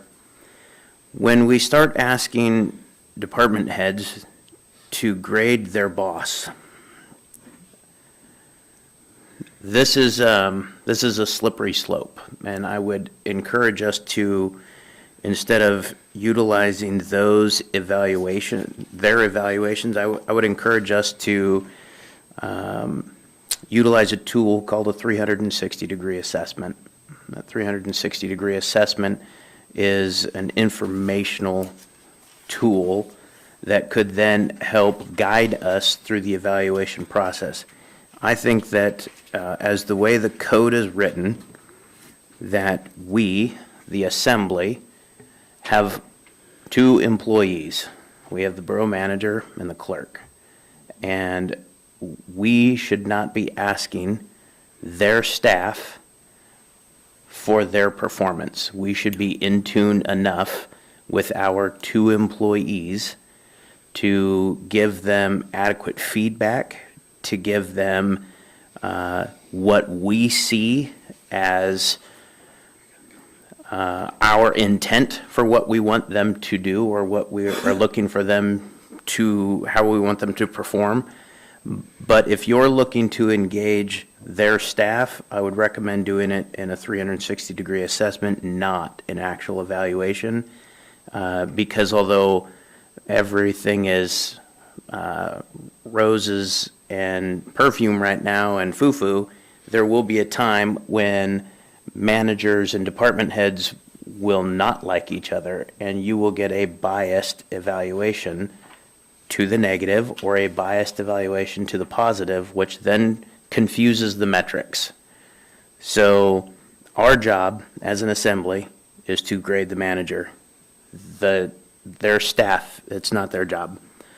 As far as how the mechanism is concerned, or how the grading mechanism is, using words over numbers is proven time and time again to be the most beneficial method of evaluation from hundreds of thousands of studies of managing people.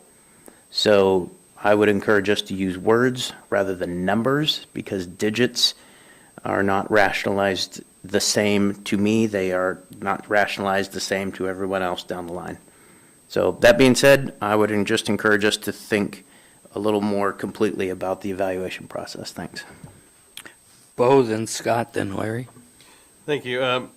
I agree with the leadership 360 profiling is a fantastic tool.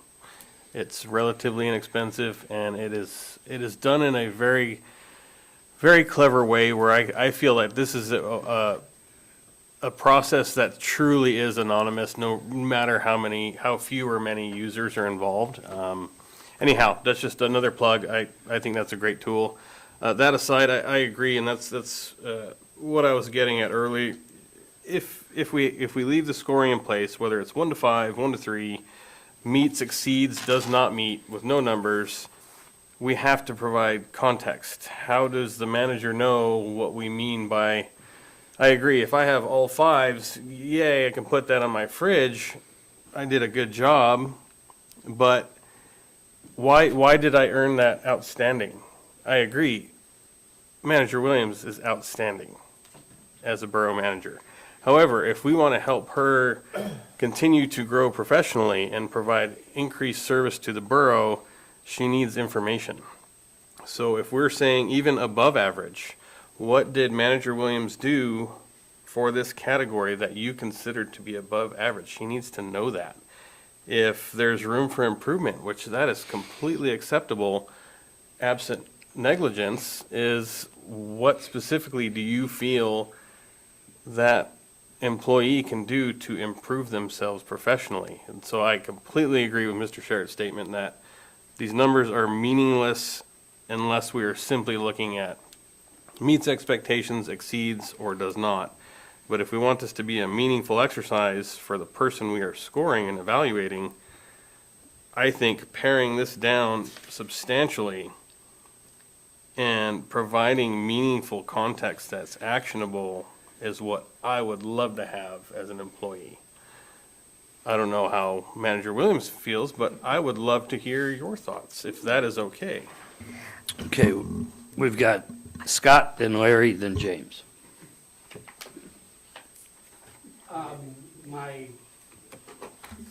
The single sheet with the red type on it was my attempt to avoid the previous form that we had, which I find offensive, A, and B, the whole concept of doing it by numbers seems like an HR person's wet dream to me that has no place in trying to evaluate or encourage people to become better at their job.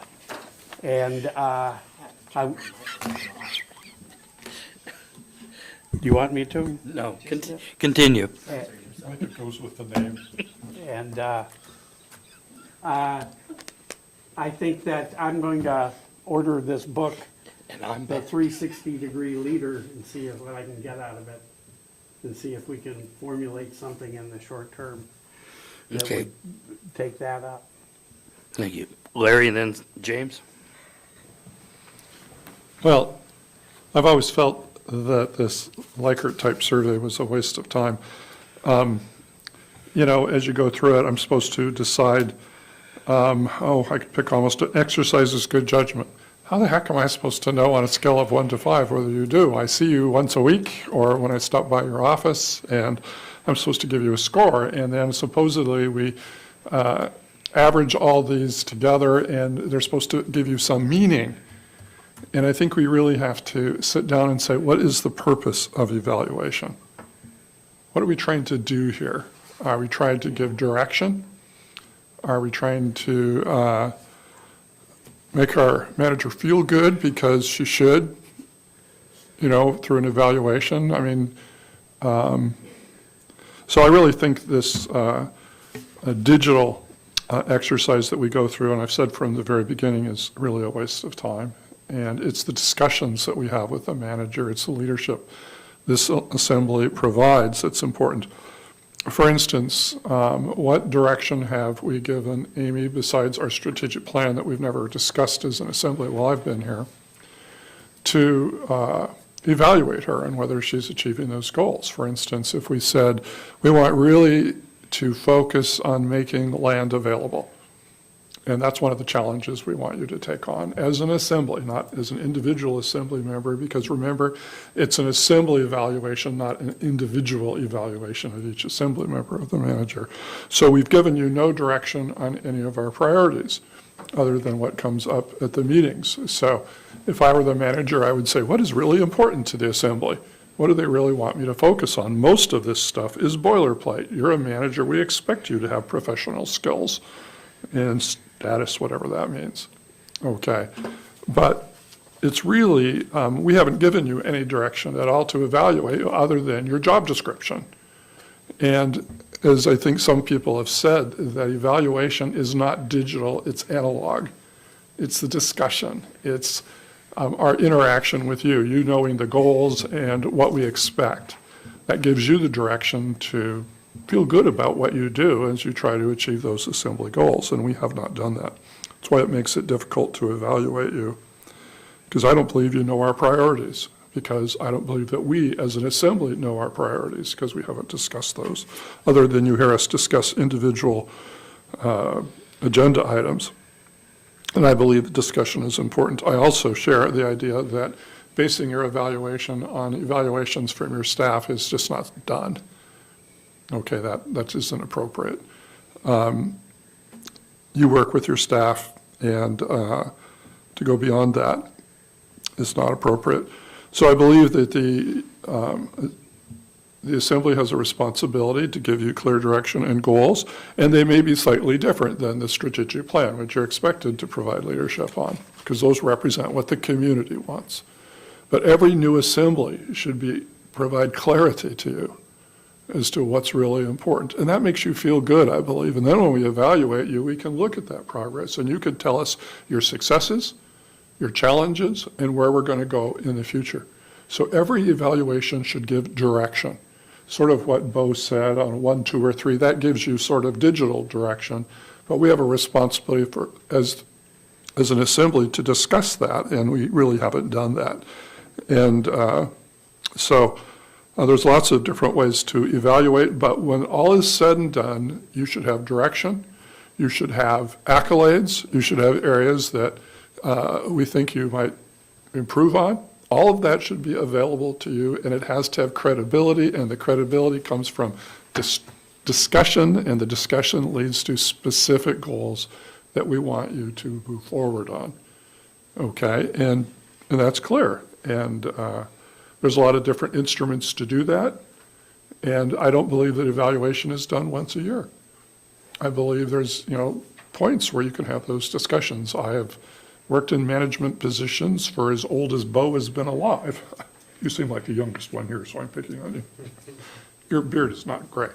And the best evaluations are collaborative, there's no surprises, and they're all designed to support you and bring about your improvement.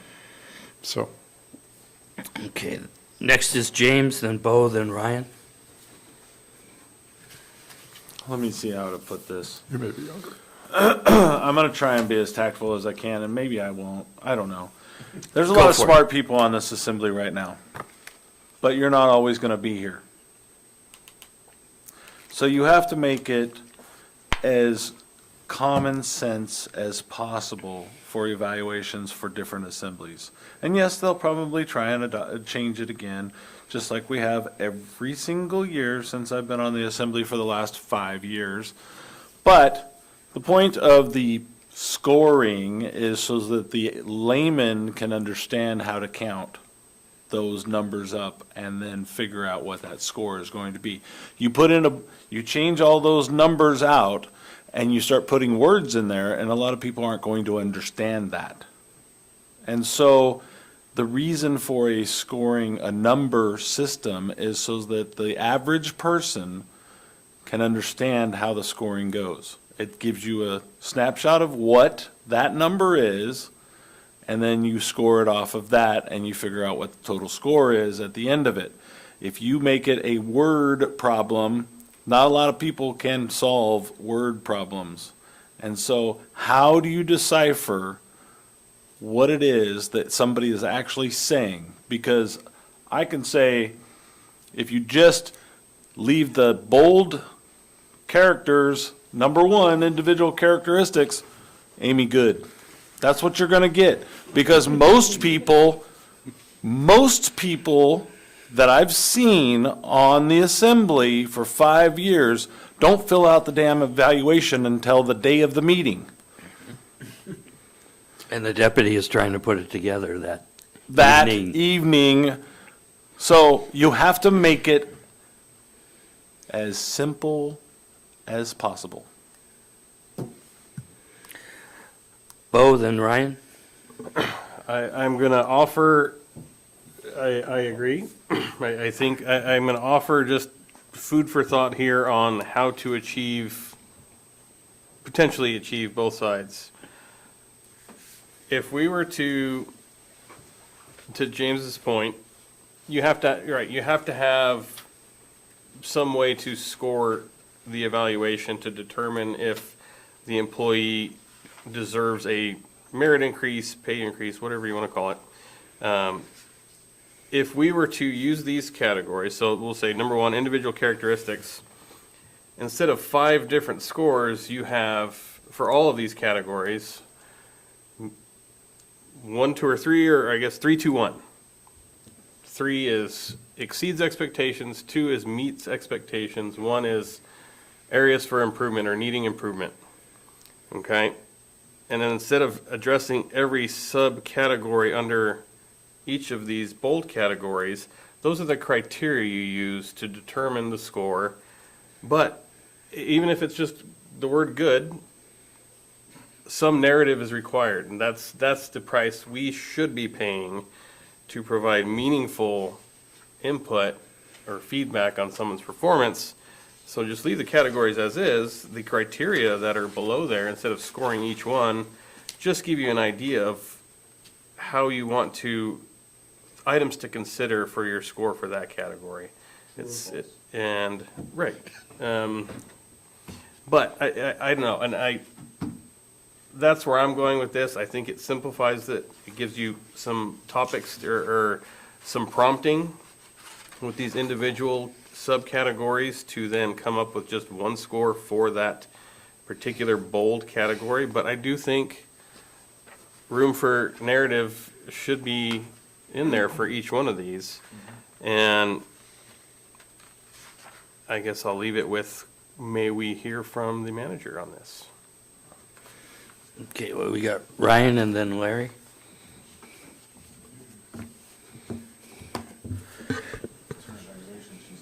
So I'm one of the ones that spent about almost 4 hours on the last evaluation. I put a lot of time, a lot of effort, a lot of thought, a lot of research into it. So I want to, I need to back up to Assemblymember Ledoux's comment that we are grading as a body. I actually see this as the manager has 7 bosses.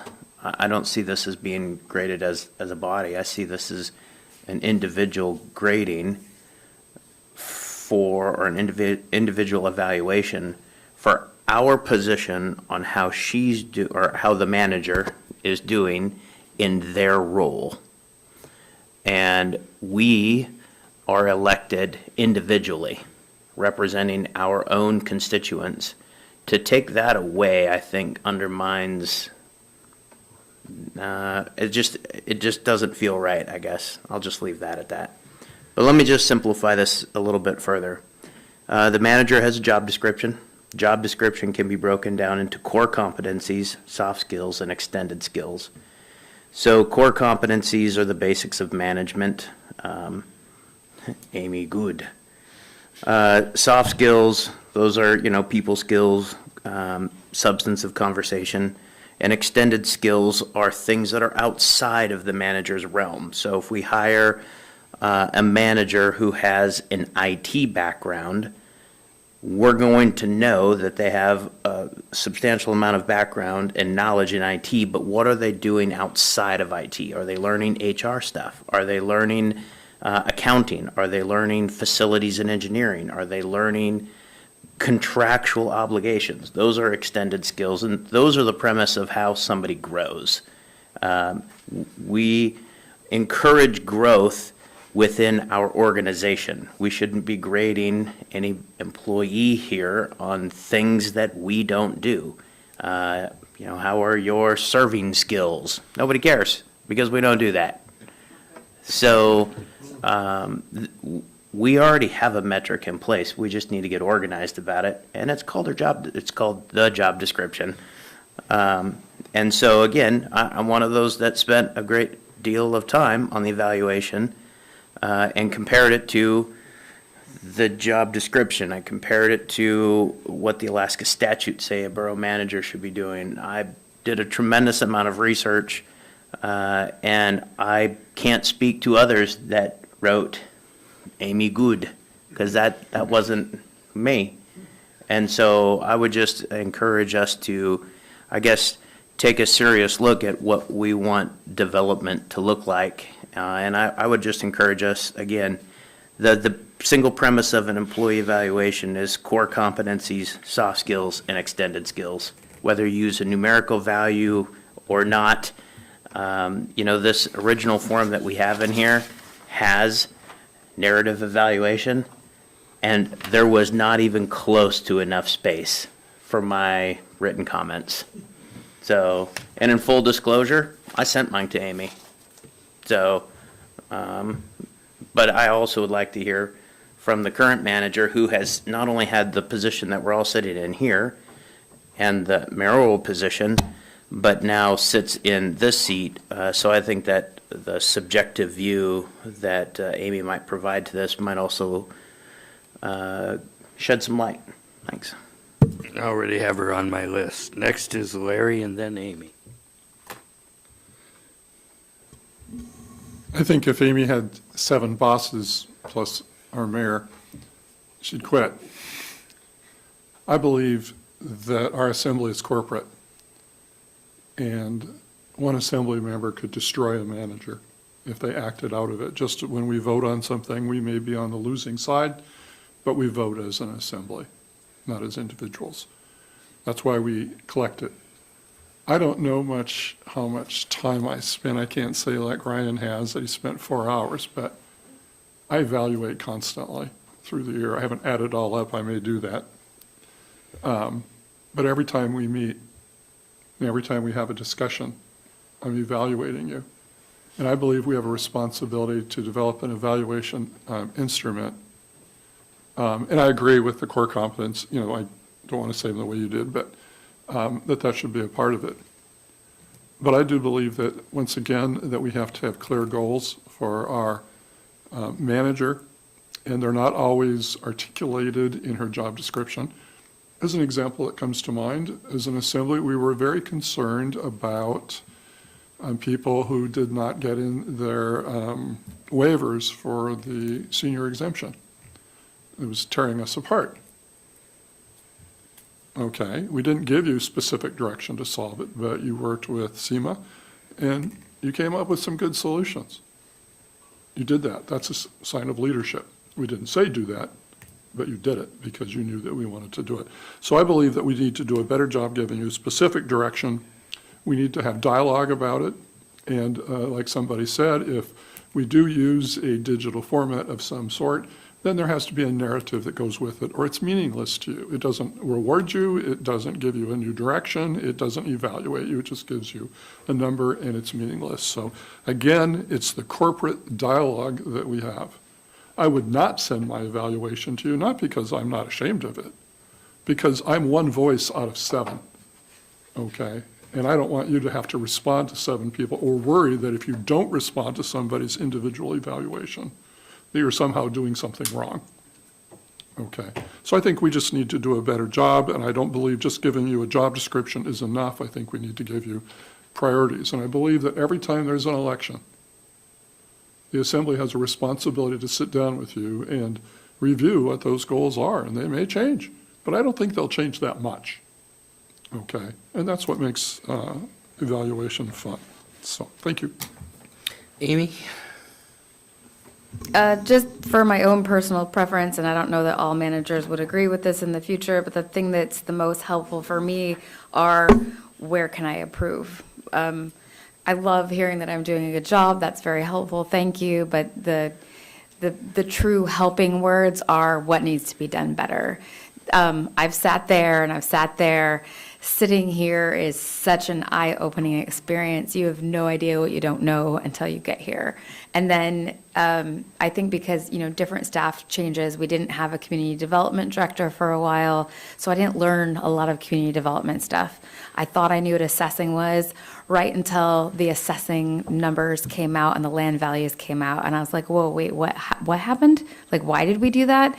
You don't even know what to ask until stuff is happening all around you. So I think I'm going to be in a learning capacity for quite some time in this job. And so when you see stuff that could be done better or differently or more effectively, that's the feedback that helps me the most. And you hear from more constituents than I do, so their feedback is really important too. So getting that to me, and more narrative than numbers for sure. And when I did get assembly member comments, they were actually very helpful last year, and especially with new assembly members that you don't have a relationship with and you don't know what their expectations are. Those are some of the most important, because you don't know how to gauge what kind of information they need, or how they want to be talked to, or what email address to use, that's part of the job, is getting to know them. So that's helpful. Any further discussion? Scott, I turn this back over to you. I'll turn it back over to you. That's true. Okay. This was put on here because the deputy presiding officer who compiles this and that had problems with the form that we have. We've all had problems at different times with the forms. So where would you like to go from here, Scott? Well, I think how can I say this? Anyway, I think the number thing could work if we do 1, 2, 3 the way Bo described it.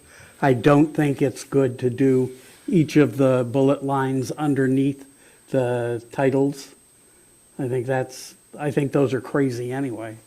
I think that some of the titles are not very useful.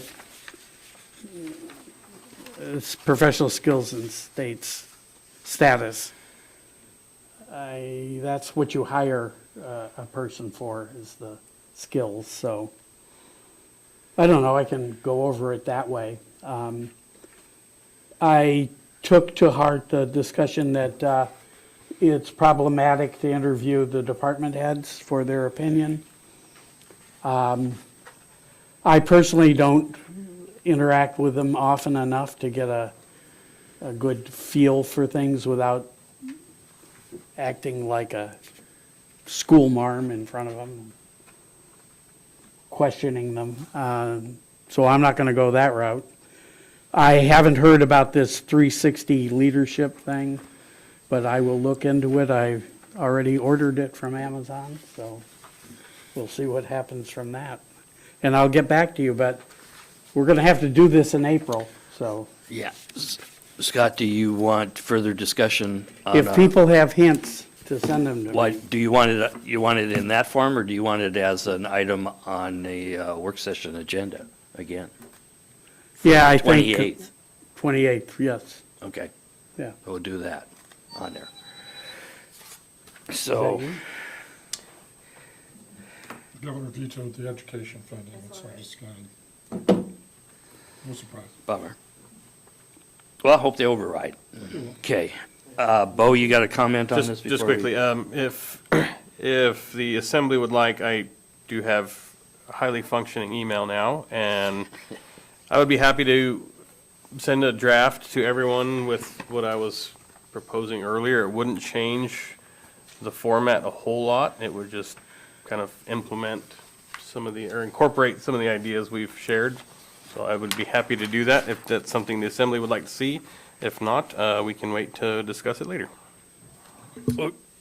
Larry would like to see it, otherwise it's on the agenda for the 28th of the month, 2 weeks from now, on it. Did you hand that to Bo? Bo. This is my email, it's not regular. So, with that, we'll move on to the next item, which is the FY 2025 budget review. This is IT and Finance Departments. Amy? Thank you, Mr. Mayor. We're going to start. The idea of this is, upon reflection of my time, we would get the entire budget, and the assembly would look at it, and it was really thick, and we didn't even know where to start. And so the idea here is to start early, provide a couple of different budgets for you to look at and ask questions, and have the department directors here that evening. So if you have specific questions on their departments, they're here to ask.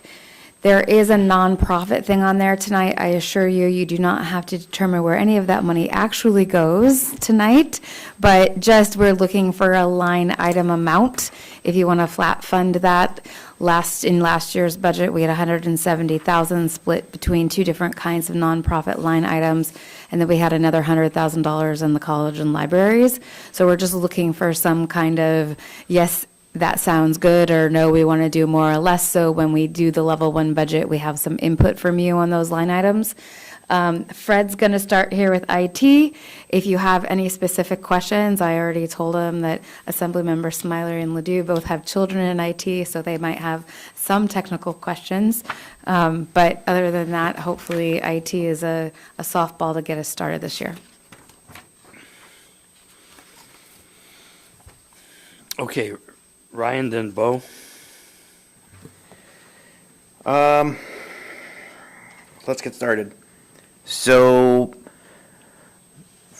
Fred, did you prepare this budget in entirety? If I went line by line item, are you ready to discuss each one? I did prepare it, but I based it largely off my predecessor. Okay. So some of the things I might not be as clear on, I believe Dora will be able to fill in a lot of the gaps. Perfect. Well, I've got 14 questions for you. So, I guess, Well, questions just been asked. Are we going through line by line? What is the wishes of the assembly? Well, the last 4 years, we didn't go line by line, so I'm just making sure we're going back to the old way.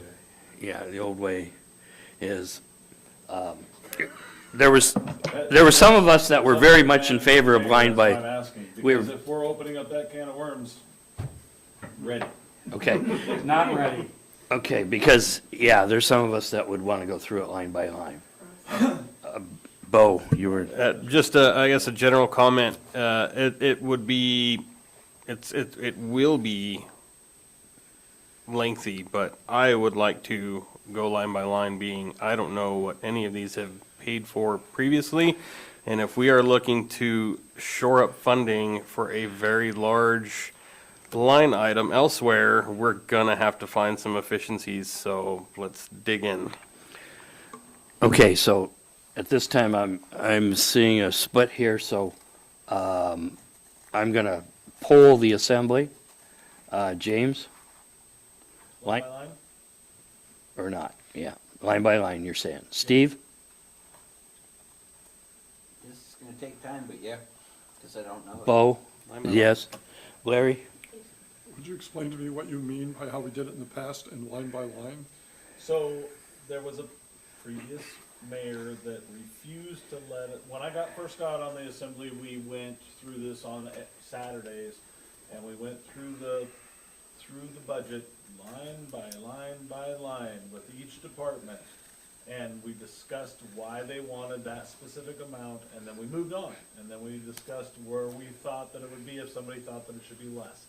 And then we had a mayor that said, there is no way in hell we're going to go line by line. You're gonna look at each department and you're gonna say this is acceptable or not, and we're gonna move on. So, just so I understand, because I've been through 3 years of this before, Yeah. we're going to start arguing about whether he has $50 for periodicals in his budget. Right. That's Correct. what you're saying we're going to do now. That's line by line. Okay. Next is Scott. Otherwise, it's by department. Yeah, Scott? I don't think it does anybody any good to look for $50 in periodicals or $1,012 for periodicals, you know. I just think that's, Ask my questions and let's just Well- see if that's the flavor. Well, no, the first thing is deciding where we're going on there. And Ryan, you're saying line by line. That's what I'm hearing no on for there. me. So there's 4 yeses, 2 nos. Well, He's shaking his head too. Yeah. What? You started your comment by line, and Yeah. we have been told we're not going line by line. on I said I have 14 questions.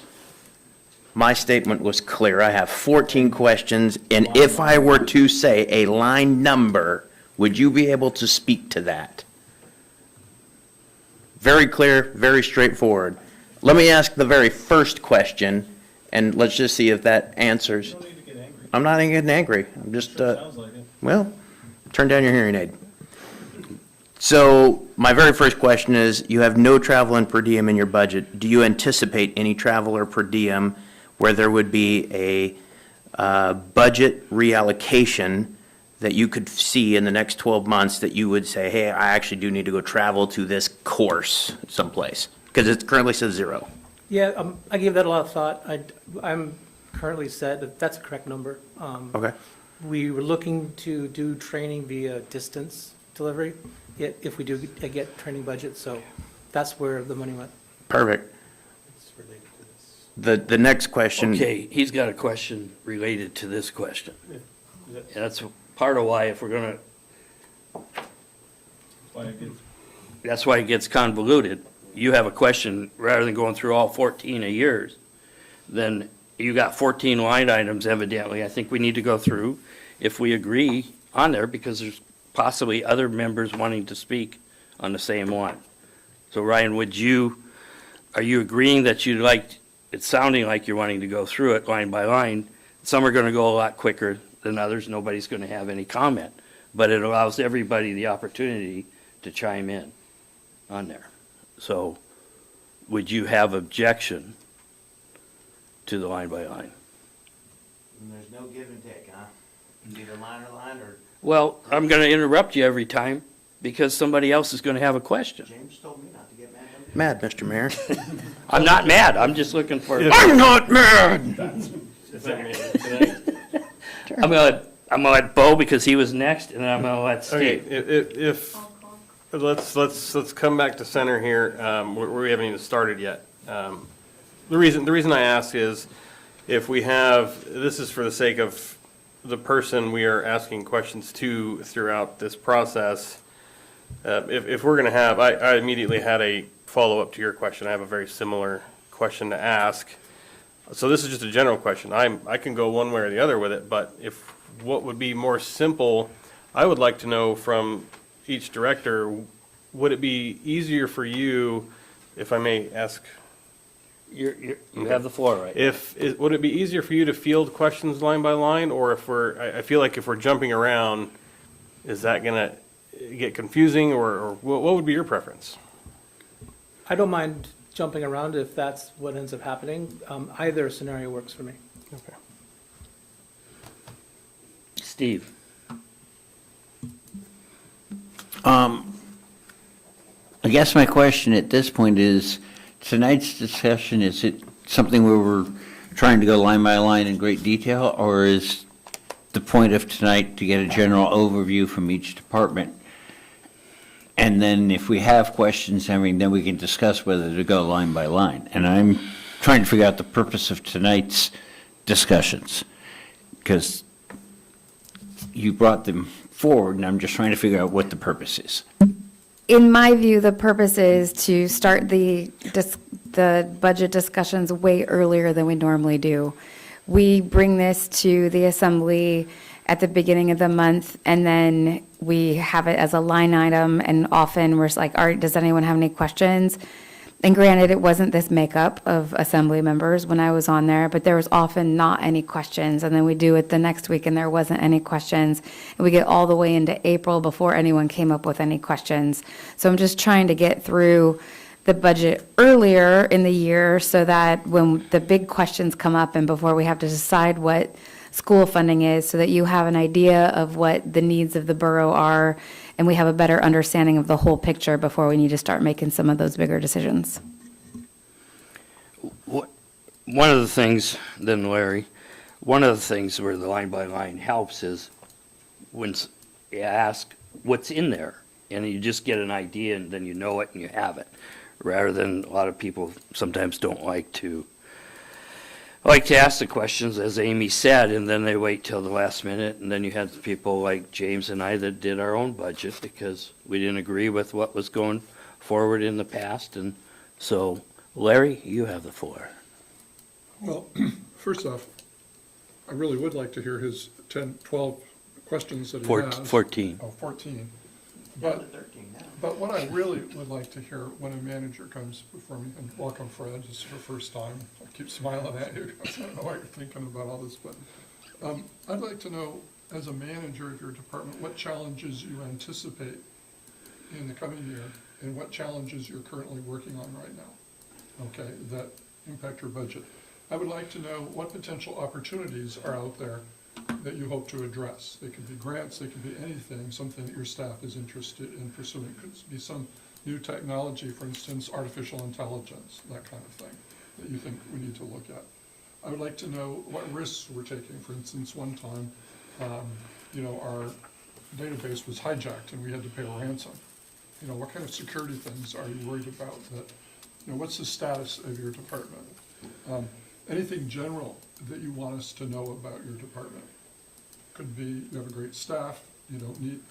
So, and I would ask this of every manager that comes before. What would you do if you received, the manager indicating to you that you need to cut 15% from your budget? Now, I wouldn't ask you what those are because they create ripples that hurt people, and create a lot of stress through the process. When we're done with any kind of budget, I want people to still be healthy in departments. But it's something I would like you to think about as every manager as we look at the financial, where we are. And for instance, commonly I would put off purchasing equipment because the manager would say, you can only increase your budget by 1%. So you put off maybe replacing your computers for another year or your servers, or $100,000 server that you need to replace, but you're going to try to get by another year because you know that the manager won't let you have 100,000. What kind of liabilities in terms of equipment obsolescence are we dealing with? And by putting something off to keep your budget balanced, what kind of liabilities are we facing? And finally, do you have the staffing sufficient? And probably, and these are easy to do because I usually have principals do this for me, that kind of thing. But, and that would be for every manager, gives me an idea of where your department, where you're going, what your goals are, what your challenges are. Then I can evaluate. Do I want to know how much you're spending on periodicals? No. Do I want to discuss it? No, because this assembly could probably spend an hour talking about periodicals, and I don't want to do that. But if you give me that information, it gives me enough information to make good decisions about your budget. And then when we have them all together, and especially if everybody is doing the same kind of format, then the assembly, when it's all done, will have a grand picture of what's going on. And I wouldn't tell you to cut the travel budget. I would tell the manager you need to cut your budget. Can you come back and say, based on your expertise, what are you going to do? In my IT department, they told me one time, we have to replace this server. And I said, do it. They said, it's $100,000. I don't know what it was, but we had to wait until we had fund balance. So that's the kind of stuff that I don't want to know the technical stuff, that kind of thing. That's your alleyway. Anyway, thanks, Ray. Bo?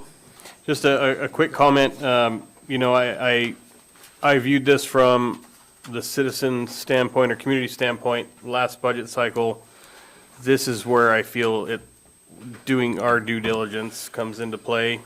I think we should go line by line, because I very distinctly remember that happening when nonprofits came up and a substantial amount of scrutiny went into every single line in that particular portion of the budget. We should be taking that kind of care throughout the budget, line by line. Amy? I'd also like to point out that all of my department directors are career professionals in their field. And when they turn in a budget, it is well thought out and cared for, versus when we're judging the needs of nonprofits, not that they don't deserve the money, but we don't know them and we don't employ them and we haven't gone through it. So it's a little bit different when the and I'm not saying we shouldn't scrutinize and that you shouldn't understand it. That's not the case at all. But I do definitely respect the fact that we have the professionals that we do creating these, and they're not just out of the blue. So I hope that there's some trust in staff that they're making good decisions for their departments. Ryan? Hypothetically speaking, if you were to review the last couple budget cycles of 2022, 2023, 2024, and as we go and what we're looking at, hypothetically, you might see that continuing education wasn't fully utilized. Hypothetically, because I'm not asking, do you feel that you could use all $8,000 that's in your budget to the fullest extent? I base those numbers on the average cost of a remote delivery training course. Now, that said, when I approached my staff about what precisely they would look for training-wise, they were looking to try to optimize, try to get as much training as possible for the spend, right? And the way they propose doing that is only using the budgeting for the certification of the test itself, and then take the course, not engage in an online interactive sort of a situation where they're expensive. That said, there are certain types of training courses that do require that you take that curriculum anyway. So I think it depends on who it is. I think that we would probably get at least within 80% of it just from the response I've gotten from my staff. That's fantastic. I appreciate that. Mr. Mayor, may I ask a follow-on question? No. Next is Bo. I have a follow-up question as well. So just making sure we're being thorough. Again, not to imply that CARE didn't go into preparing these. So if that was the messaging that was received, that was not my intent. My intent or my messaging is that we should be thorough throughout the budget. So to follow up that question there, there is no travel funding. So I am very firmly in the continuing education camp for staff. Now, if so, it sounds like then, just to make sure, then part of the continuing education budget doesn't require travel, and that's why there's no expenditures there. Okay, thank you. That's correct. Okay, at this time, we've now spent 15 minutes talking about this, and I think we could have been most of the way through the budget. I'm going to say we're going to start line by line and do it. That's the command decision right now, unless somebody wants to overrule the chair on that. I'd like to actually pull for an override. Okay? James? Can't hold during a regular meeting or during a work session. Yeah, I can. Oh, jeez. Line by line or not? Line by line, I thought I already answered that. I am, but I'm just, he asked for a poll on there. Steve? Line by line. Line by line. Bo? Line by line. Larry? I just don't have a response to that. Scott? No. Ryan? Nope, not any longer. And the mayor just broke the tie. He's not there anymore, he got off. He got off a while ago. So, I think he was line by line. disconnected. James? So I just want to say that I thought that this was probably one of the better budgets that I've seen in a long time. I think that everybody worked hard on it. I do have some questions, and my biggest question is about rents. Are we going to go in order? We're going to go, he's just saying a comment there. That So was just a comment. now we're going to start line by line on it. Start at the beginning, please. Would you like the director to walk you through, or would you like Yes. me? I would Okay. see the director walking through, starting with the salaries and just general description. Sure. If anybody has any questions, they'll ask. When it comes to the him first, I would say up until the termination reserve, those are pretty much hard guidelines, I think, that was set by the requirements either by the collective bargaining agreement for the union or for borough code when it comes to staffing. I didn't have hardly very much leeway there at all. That was all pre-calculated. They represent, obviously, the salaries of the 4 staff, myself, and the three guys that I work with. And if you wanted to look at like the details, sub-details of that, that would be something probably that Dora would be able to better articulate. And I'm open to any questions specifically about that. if you And that have any. includes the step increases. It does, yes. Okay. Any questions? Seeing none, continue. So that takes us down to past termination reserve, whatever that is, excuse me. We move to contracted services. This year's, that line item represents, we are looking to get a contractor to come in, and essentially it's what's called an MSP, which is a managed service provider.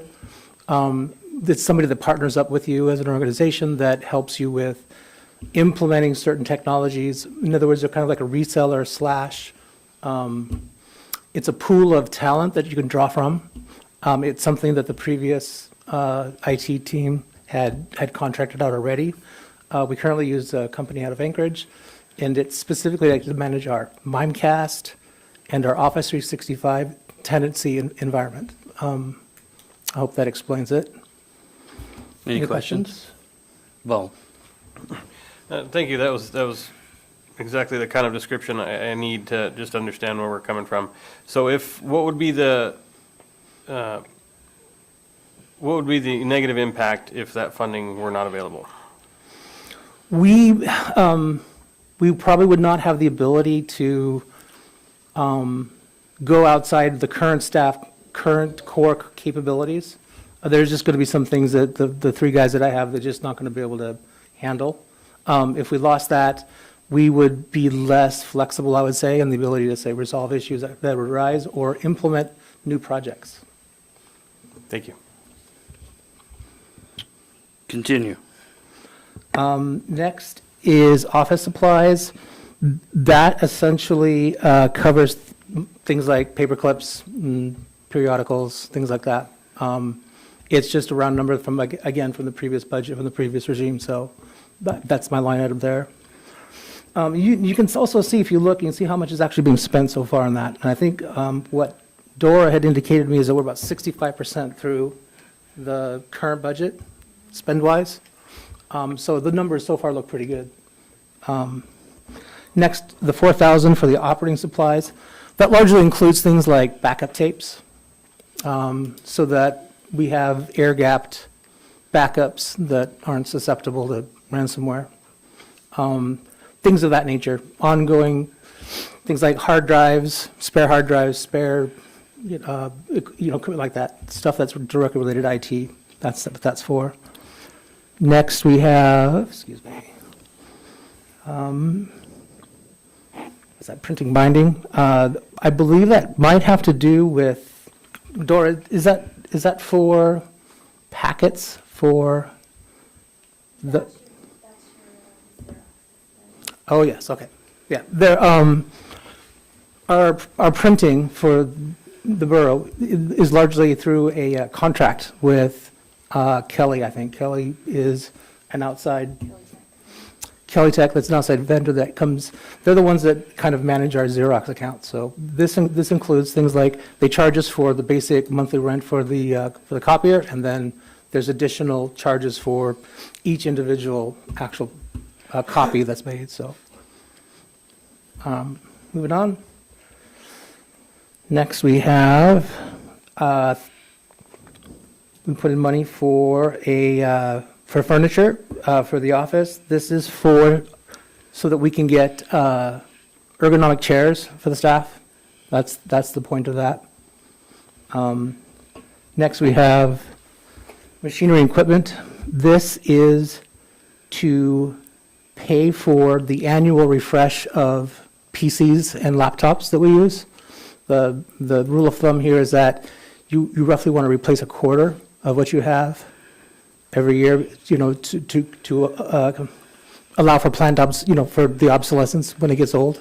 So That's about what it would cost us to upgrade and replace about a quarter of the systems, the older systems. Next, we have the $8,000 for the continuing education. We've already talked about that. Rent is something that I was told to put in by Dora, so I'm not sure exactly what's in that. If you have any questions with that? James, did you have a question on that earlier? So if you look at 2021, 22, and 23, we were at 70,000 for rent, and we've dropped it down to 63 last year, or for this fiscal year and for next fiscal year. Is that because we shrank the IT department, or is that because we're now charging the borough assembly for rent? They abdicated a room, vacated a room, so another department. That's all I needed. That's it. Thank you. Bo? My question was answered, thank you. All right. Continue. The next one is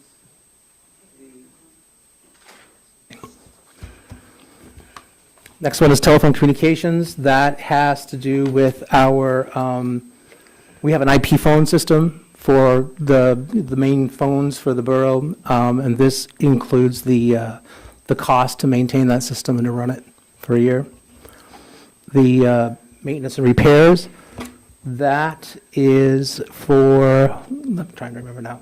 Apologies, guys, this is my first time through it, so. Maintenance and repairs for 5,000. You could always get back to us later on that. Yeah, let me get back to you later on that one. I suspect it has to do with repairing equipment in our server room, but I'll have to get back to you. Yeah, that one's only 5,000. James, did you have a question on that one? It was explained before, that is usually if there's damage to doors or to paint or sheetrock, that's what that goes in for, is incidentals for repairs in their room. But it could also be their equipment. It just depends on how it's spent for that particular year. But I also understand that used to be that the cell phones for that department were in telephones as well. Has that been taken out? I believe that's in stipends now, It's in stipends now. Okay, Yeah. thank you. which would have been in the first series, the cell phone stipend number 4. Any other questions? Continue. 1 second, I have a question for you. Well, the maintenance agreement is the next one at 474,000.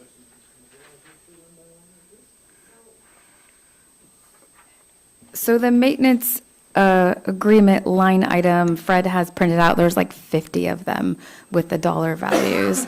It might be easier for us to just send you a copy of that than Yeah, read that through the would entire be- list. That Okay. would be, we don't have that included in ours. So we'll get that later. If I may, let me got it. just characterize what that line item's for. Okay, go ahead. This line item, like I said, has like 20-some entries, and it's because nowadays, the majority of our software and the systems that we run are based off of subscriptions, online annual subscriptions. All the major software vendors are moving all their products out in the cloud, or they're moving to a subscription basis. So this will represent that. And it'll cover the gamut of things that I use to protect our email systems, or the security system we have running on-premise that specifically works as something called like an IDS, which is an intrusion detection system. So there's a whole range of things in here, and you'll be able to see them when I send them to you. Any questions? Continue. Oh, We could cancel those subscriptions. That's kind of one of the attractions for it. That's why the people are moving towards it, is that it's considered to be pretty agile. It's not like we get locked into different things. That said, though, I think that I, of course, would lobby very hard to keep most of these, just because some of them I feel are really integral to our security.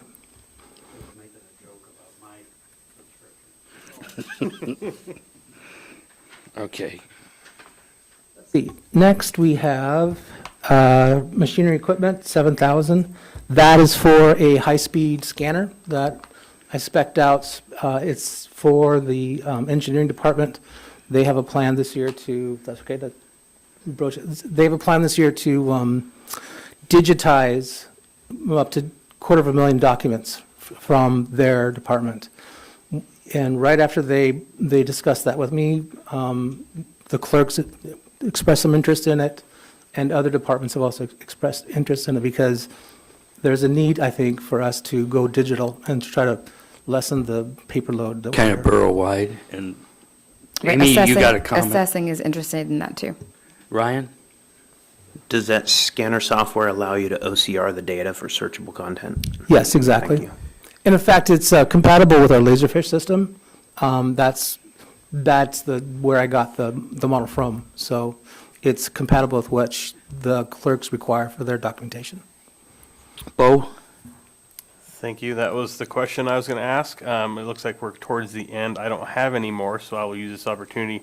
Thank you for the education. I'm much more comfortable with what we're looking at now. Thanks. Larry? Did Ryan have a question first? I had called on Ryan, then Bo. Okay. Now you, Larry. Thank you. Just a couple questions. I know you've just been, first off, we're lucky to have you, and I'm very appreciative that you decided to come work for the borough. Thank you. Okay, it's very difficult to find people of your caliber, but now you've been there a while, and you've put a budget together. What concerns you? So just as a quick answer, I'm kind of thinking of the arc of the questions that you'd asked earlier. You'd mentioned what are my plans for the year, what the challenges might be. This year, I'm going to be focusing on security. And to that end, there's going to be, that's for several reasons. One, personally, I think that making sure that we're keeping our systems secure and safe from things like ransomware and all, those sorts of things, that to me is like the number one priority of the department, other than supporting, obviously, the work that the borough does. To that end, there's going to be a grant that we're going to be discussing soon that was awarded for a security assessment. This would be to pay for having a consultant come in on premise and do a security assessment of all of our systems, and then out of that would give us recommendations of what to do going forward. There's also a second phase of funding, I believe, as part of this grant, which will allow us to, depending on the result of the assessment, be able to acquire equipment or software. I'm not exactly sure of what is in that second phase of the grant, but because right now we're focused on the first one. But I would say that security is what I'm personally focused on. I'm also looking to put in processes that are documented and are that help us align what we're doing at the IT department with what everybody else needs in their other departments, but also to kind of align us with sort of industry standard. Things like change control, making sure we're not making crazy changes to the network without documenting, that sort of thing. So I'm focusing on overarching policies this year. Just to follow up to that. Okay. Given that, and when I was in charge of technology, a board member asked me what I wanted one time during budget time, and I answered, but the superintendent had told me no.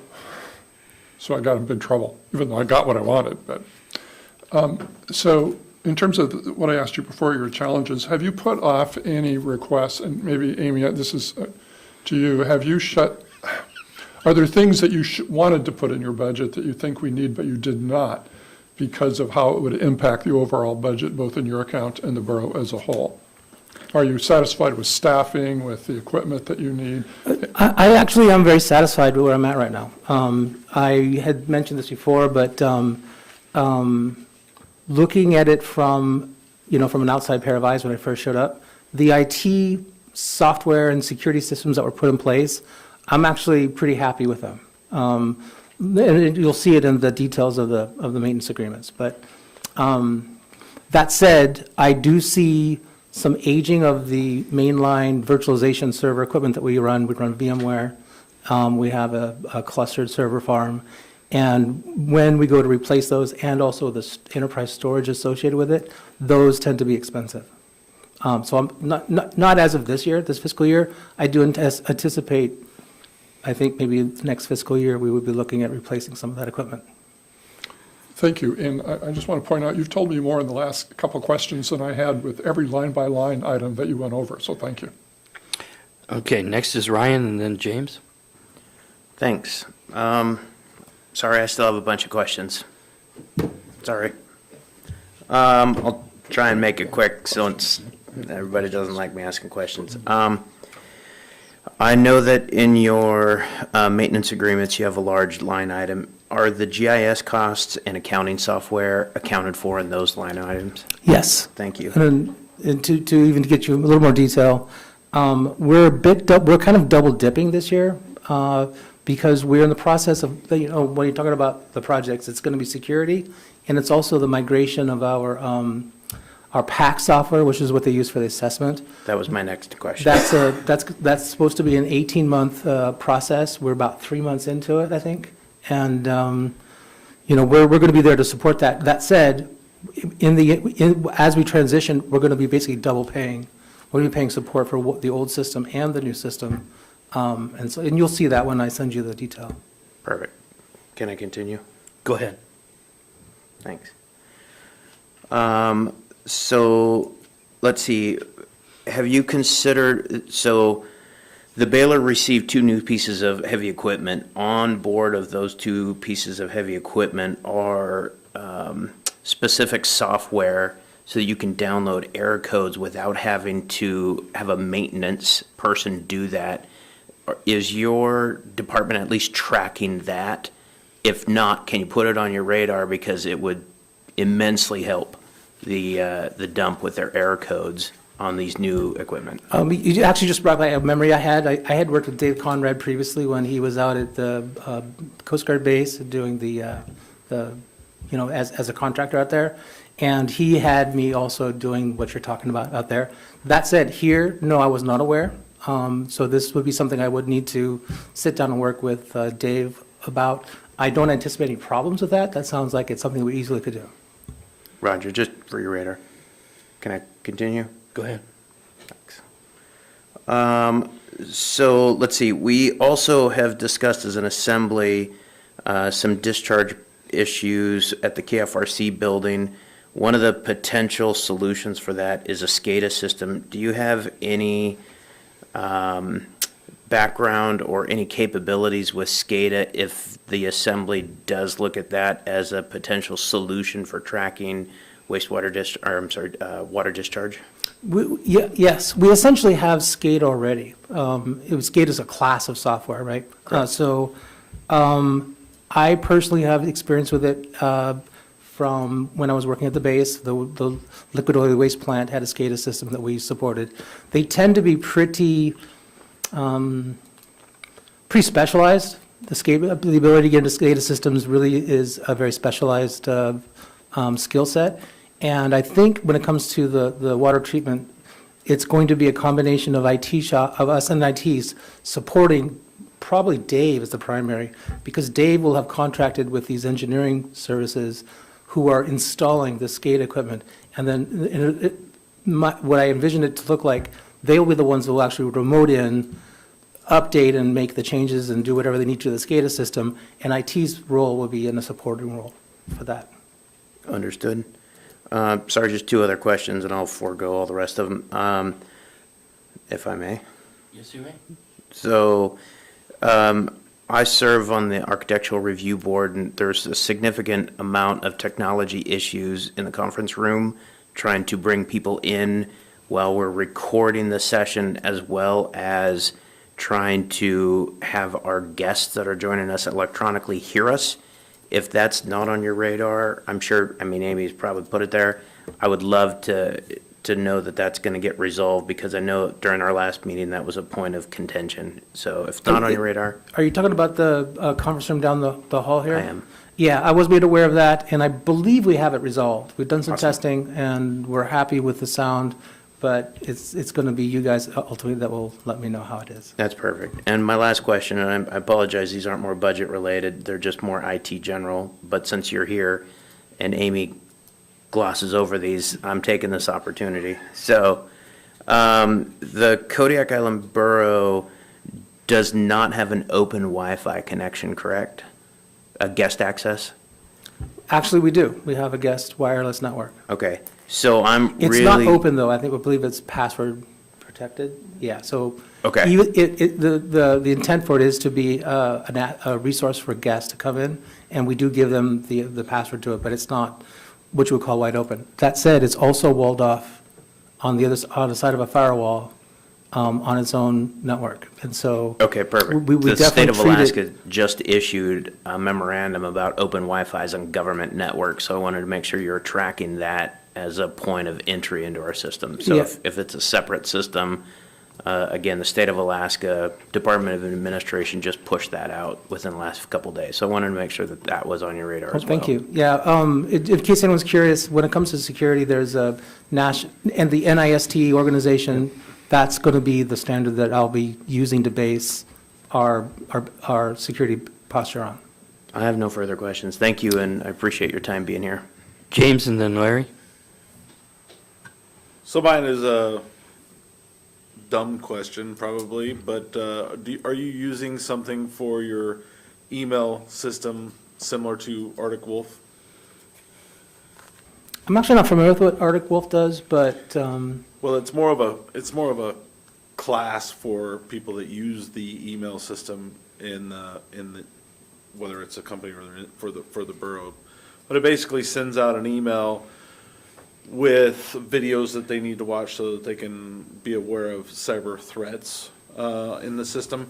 The other thing is that they'll send out false emails to see whether or not somebody is just randomly opening emails without. Phishing.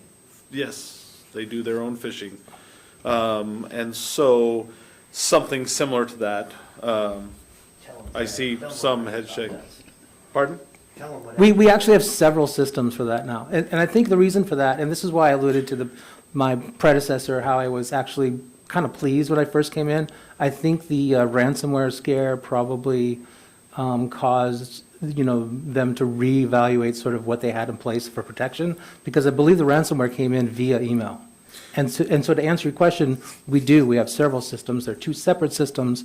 One does what you're talking about. It's called KnowBe4. It's customized training on phishing and other types of educational style, videos that educate our staff on what to do if they think they might see a targeted phishing attack, that sort of thing. And then on top of that, we also send out those fake emails to see if somebody gets in trouble. And I think if they do, what's the consequence? I can't remember now, but. Public shame, Fred. So yes, we do. It could be, and because the human tends to be the weakest link nowadays. So with that being said, are you doing the same thing for the assembly? Yes. I have not received a single email. I think what I was trying to say was you are also being protected by the other systems I have in place. You're correct. You do not get these phishing emails. And that might be something we could look at fixing. Okay. That said, it'll affect our bottom line because I think we pay per seat.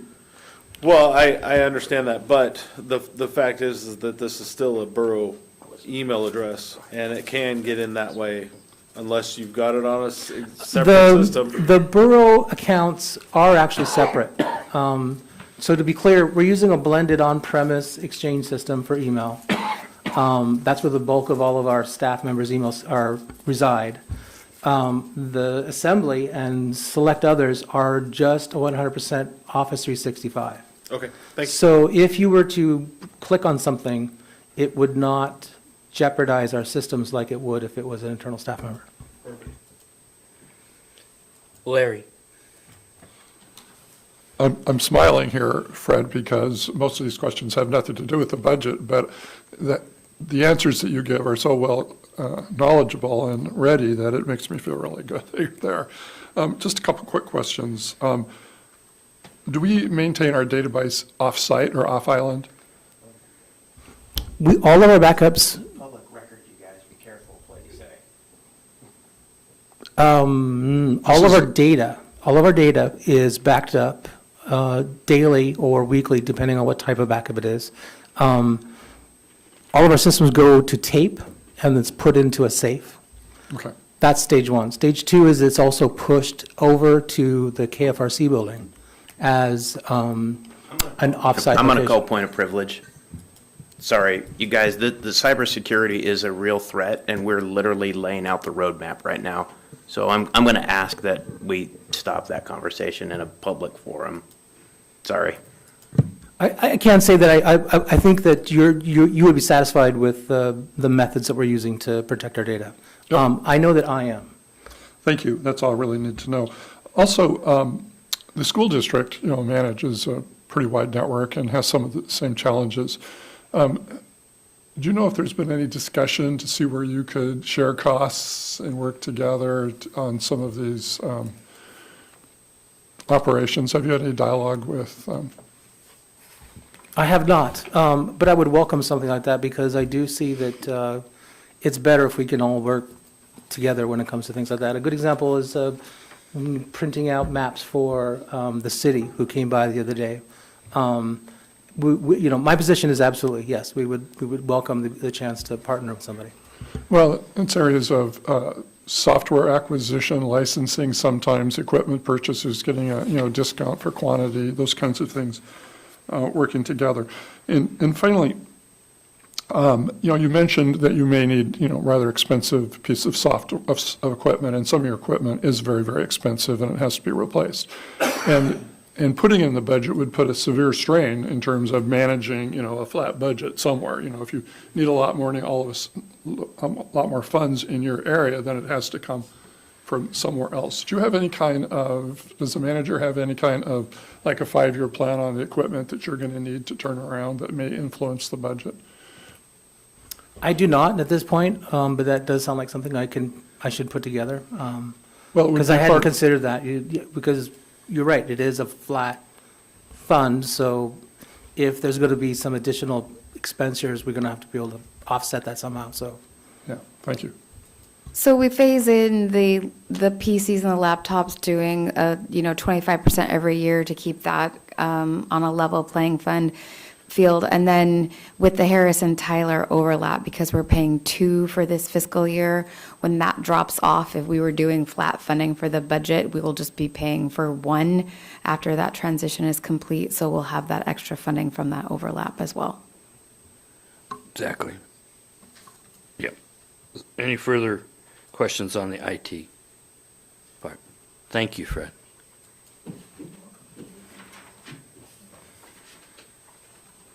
Nice job, Fred. I'm gonna pepper in 1, 2. You're awesome. Thank you. Okay, Amy? I was back in high school, Mr. Mayor, we still have finance and general administration on the schedule for tonight. We still have packet review for next week too. So sitting at this time, I don't know if you want to continue down the budget talks, or do you want to? It is part of the agenda. Say continue. Okay.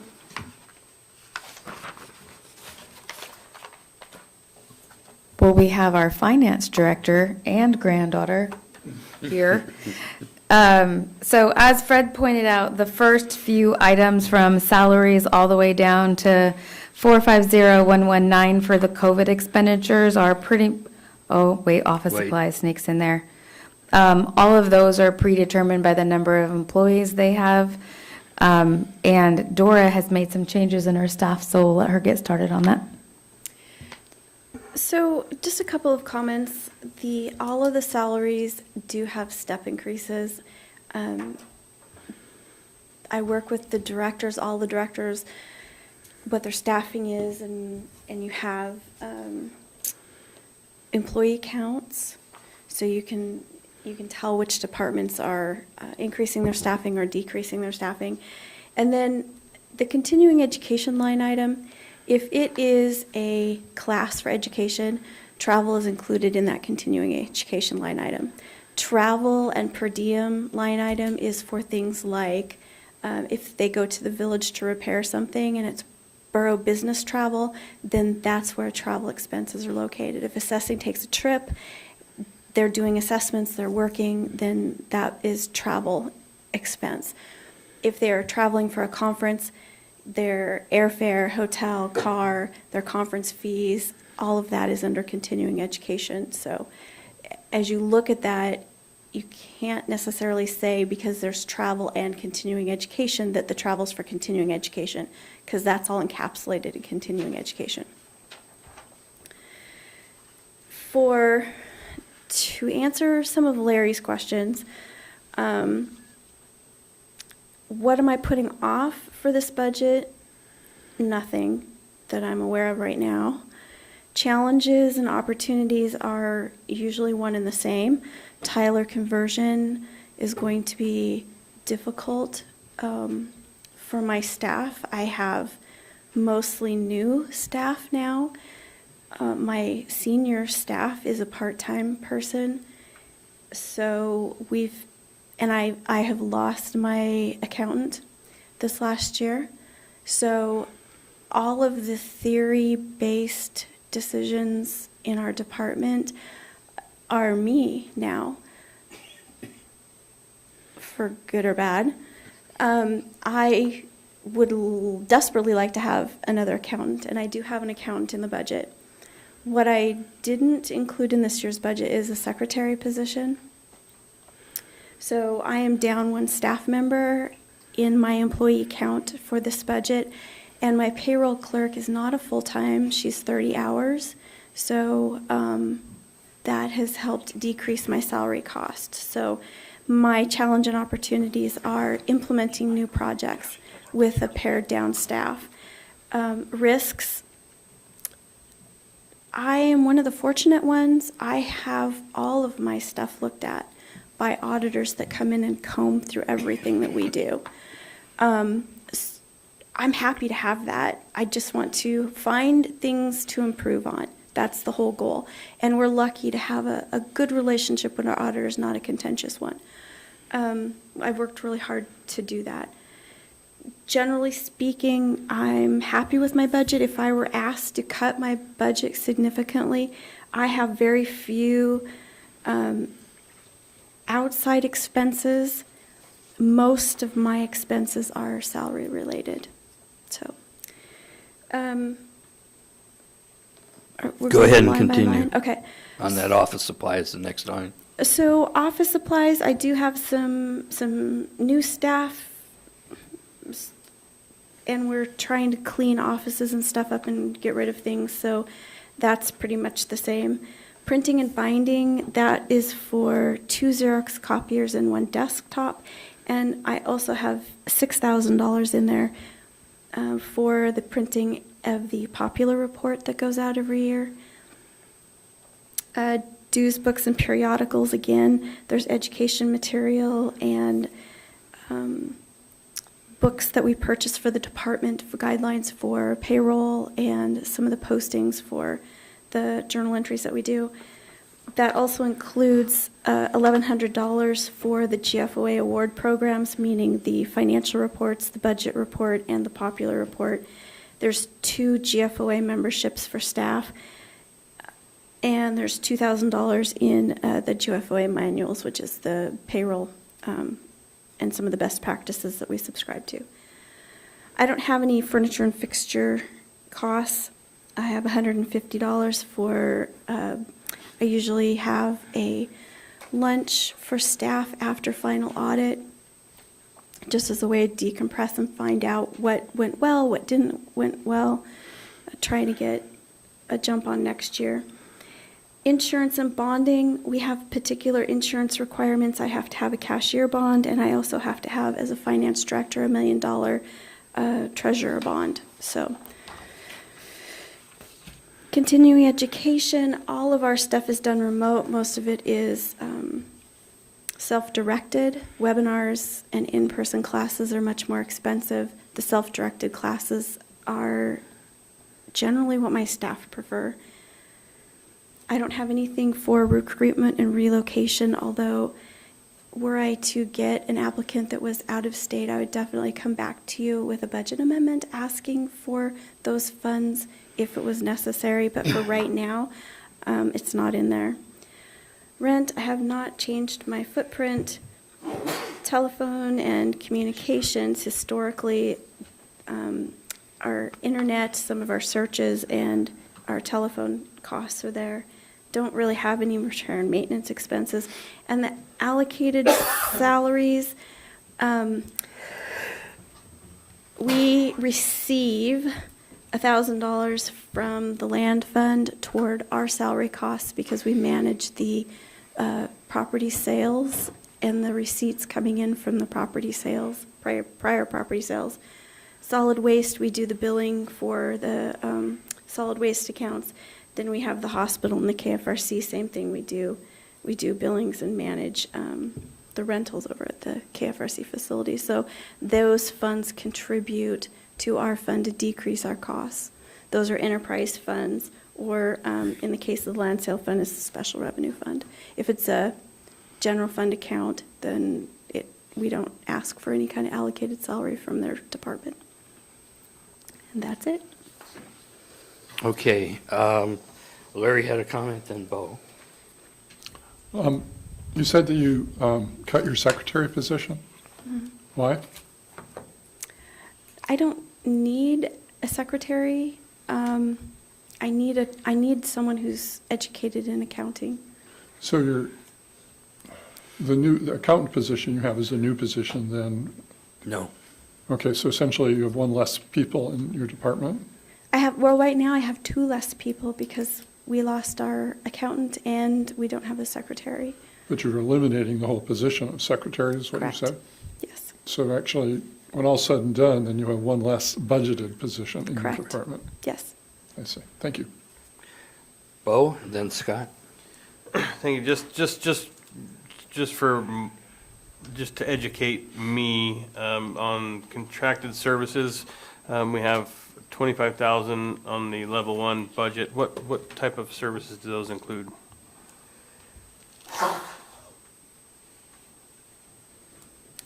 For which line item? Am I on the wrong page still? Oh, I'm sorry, I am. Let me, I've scrolled too far here. Okay, disregard that one. I had a similar question to Dr. Ledoux. Do you feel that, well, I guess, I don't know, you kind of already answered this. I'm sensitive to folks doing strictly online training. It sounds like that's what IT did as well. I guess this is more encouragement. If people do, and it sounds like this might not be the case, but if people do prefer in-person learning or training, I am all for that. I think people can benefit from that. So if that's a preference, I would be open to an increased number there. So just something, food for thought for later. Thank you for being thorough. Scott and then Ryan. Where's the cost of audit listed in this? That is in the general admin account. Okay, thank you. Ryan. Thank you for going through that, Dora. My question has to do with the allocations from land sales, solid waste, hospital, and KFRC. Quick math, those are totaling $48,000, roughly 10% of the salaries. Does that mean that it's safe to assume that 200 labor hours are going there, or 10% of your time are going there? Mine or my staff's time, yeah. Okay. And is that tracked on an hourly basis? How do we validate that number? No, it's just we do whatever we have to do, and this is just a contribution to defray that. We don't do timekeeping for the time we spend. Thanks. Okay. That's all that I have right now, so and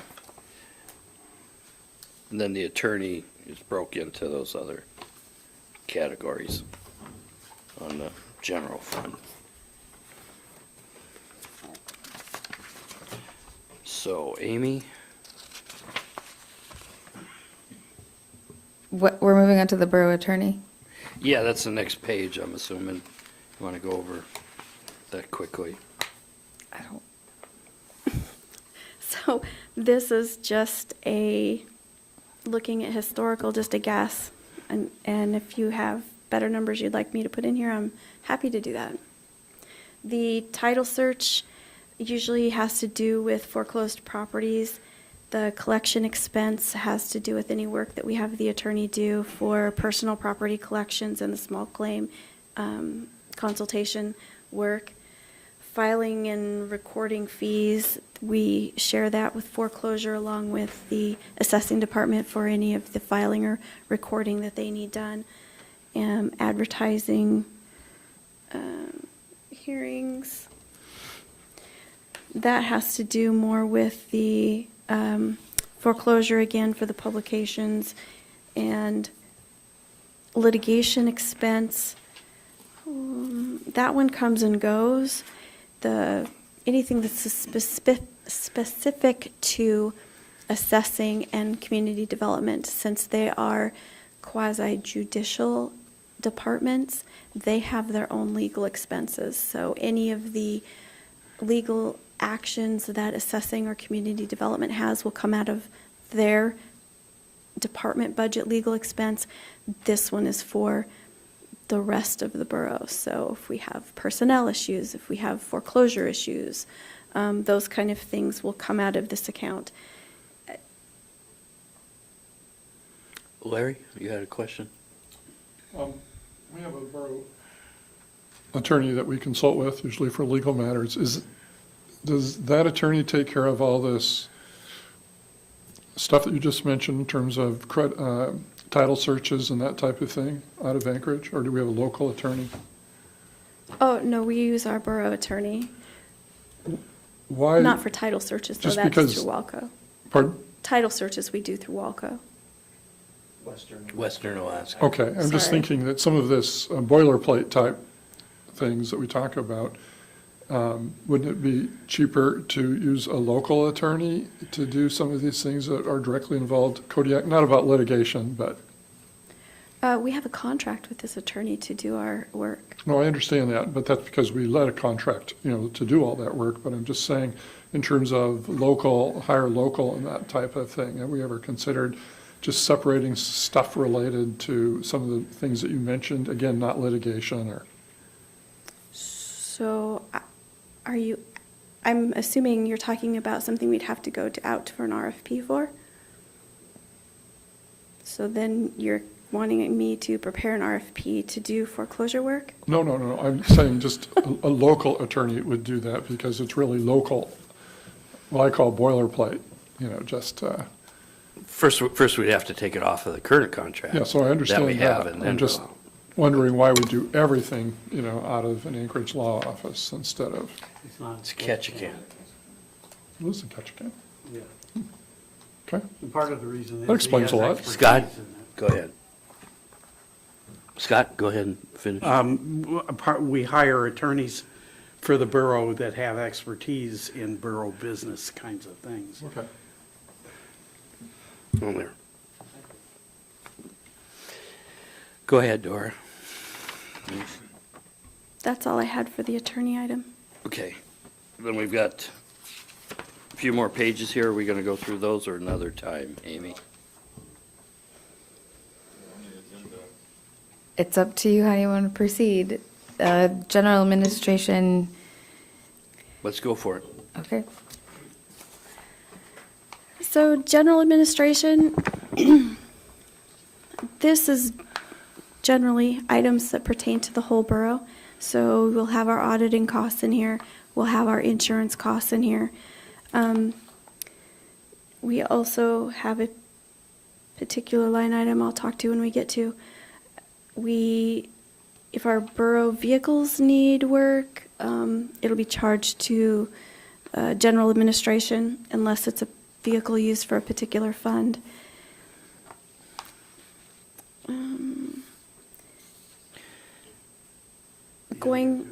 Huh? You get to miscellaneous. Oh, yeah, she's going through. So the unemployment tax, for years and years and years, we have had a 0.01% unemployment tax charged to ourselves because we're self-insured for unemployment, which has collected a balance which we've used to pay off unemployment claims. This last year, we've had a Current year. staggering amount of unemployment claims. So in order not to penalize one particular department for unemployment claims, the cost of an unemployment claim, I've transferred the cost of those prior employment claims to the general admin account. So this $12,000 that you see here under this line is new. You'll see this year we are already at $23,000 for employment claims. 2 of those should be dropping off here soon. So barring any new unemployment claims, that could be sufficient for this next year. Down to professional services, that $127,000 is the contracted rate for our auditors. The out-of-pocket expense for the auditors are car, hotel, that kind of thing. Contracted services, $42,600. $2,600 of that is our EAP program for our employees. Dave wanted $40,000 to pay for OSHA inspection fines. He plans on having AML come in and do a walkthrough, and he expects to be able to correct those things before OSHA comes, and he wants a $40,000 line item to correct those items. Okay, Ryan? Yeah, you know I'm going to chime in on that one.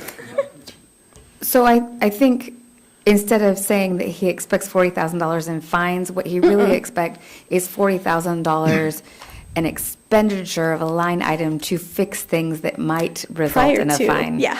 So the items would be fixed Yes. before OSHA An can. allowance to correct items that we could be fined for. That number's got to be quantified off something, though. So OSHA, I'll spare you guys.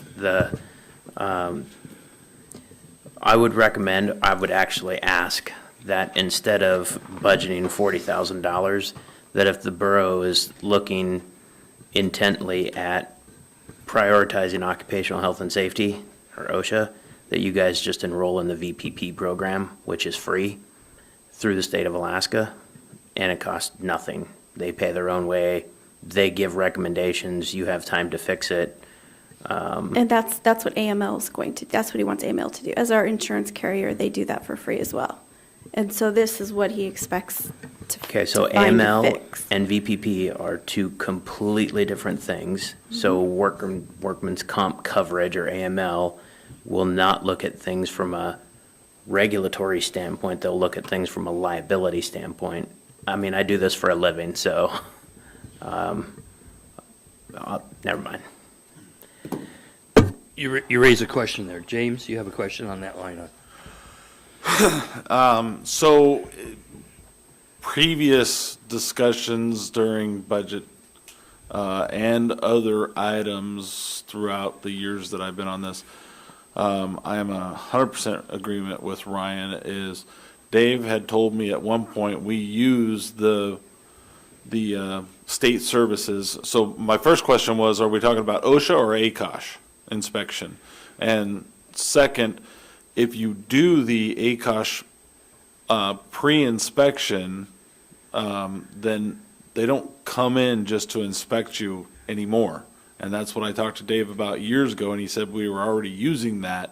So we didn't need to use AML for that ACOSH audit, because you were doing a self audit through the state ACOSH. And so then that, basically, the only time that ACOSH is, or OSHA is going to come in and audit you is if you have an incident multiple times for the same reason. Otherwise, they just kind of look at what happened and then they move on and give you a fine if necessary. But if you go through the voluntary ACOSH walkthrough, then you don't get a normal ACOSH visit annually or even quarterly unless you're a hazard to your employees.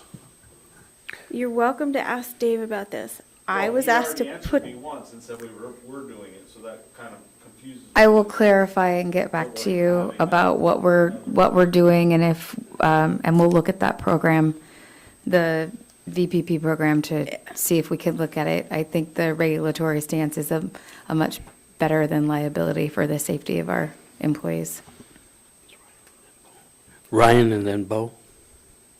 I just want to clear up a little of that statement. So ACOSH is Alaska's version of federal OSHA. Fed OSHA has no jurisdiction here unless the employer is in a high-risk category, which the borough is not. They don't meet the NAAQS codes for that.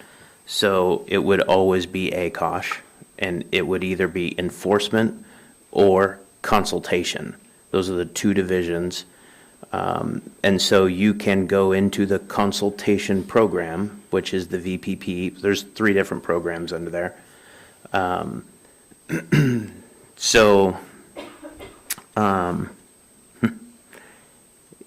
Yeah, so James is right. When you are in the VPP, enforcement cannot write a monetary citation. They can still visit you, but a monetary penalization cannot come out of the visit.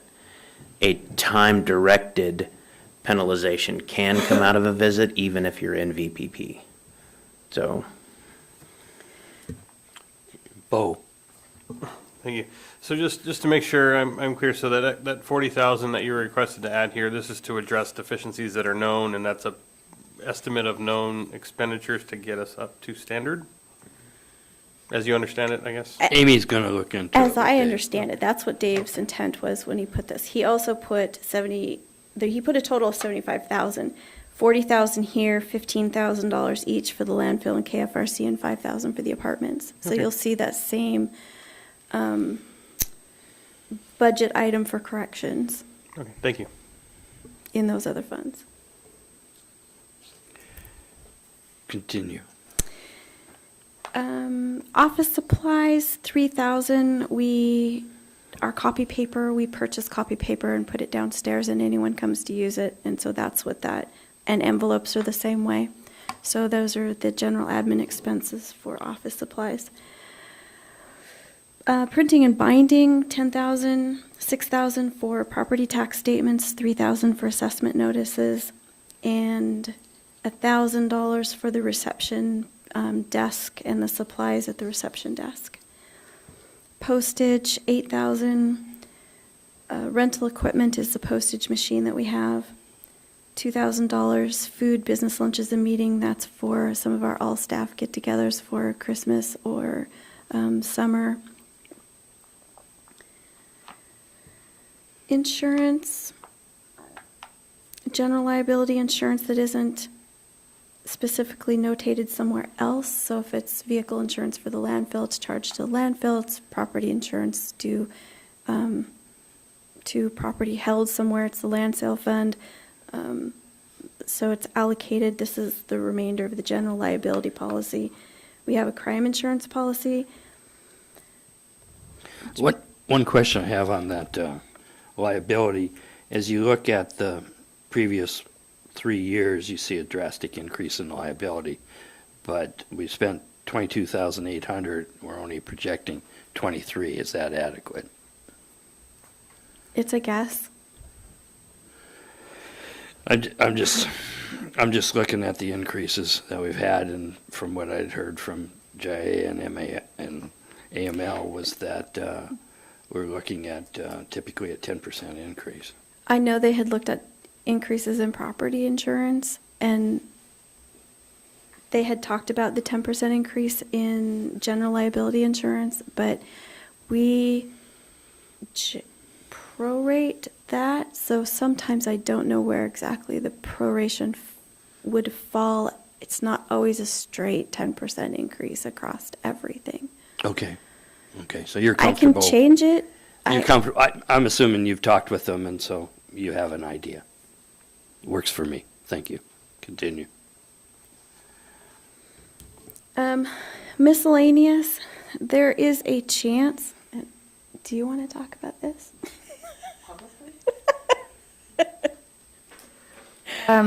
So this line item, and we can budget for this or not budget for this, that this is a chance if we have to pay out our litigation expenses, what our liability is on our current litigation cases. That's that line item in there. There's, as you will read on the, well, you gave me back your pink sheets, but at the bottom of your pink sheet, if you still had it, it would suggest that I would like to do that this fiscal year instead of next. And if that's the case, the decision we make, then that line item would be reduced significantly. I think that needs to be reduced significantly. Well, we probably have to vote on that at some point. No, I'm talking about for the coming budget. It's going to be taken care of this year. So that's why I see that being down. We have to vote on that. Well, Good it'll assumption. take care of itself So before we the come to a level vote on one- the budget. The level one manager's budget, like, this is just a draft. The actual level one doesn't come out until the beginning of April. So we might know more then by a Okay. vote. And We then we'll agree. adjust that before it We goes agree. in. Thank you. Continue. Okay, rent.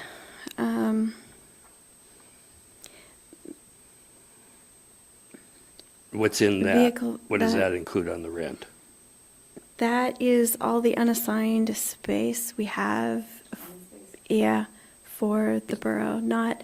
What about the assembly chambers? The assembly chambers is in the legislation one, Okay, so common space. Ryan, you got a question? and unoccupied rooms. So if I understand that statement correct, that $49,000 represents a vacancy rate at this point, where previous years we had no vacancy. No, We- the common space is the We calculated hallways. it differently in prior years. So like the lease, as I remember when we were going over it with the city, includes only the offices. Correct. Not the hallways, not the bathrooms. Correct. This is what the common space is. And legislative is being charged for the assembly chambers. Correct. Continue. Vehicle fuel, that's for vehicles not associated with a particular fund, like the landfill or building and grounds. Auto repair and maintenance for those vehicles. The safety supplies is the safety skills class that employees are mandated to take quarterly. Bank fees. She looked at me like that because I'm delinquent.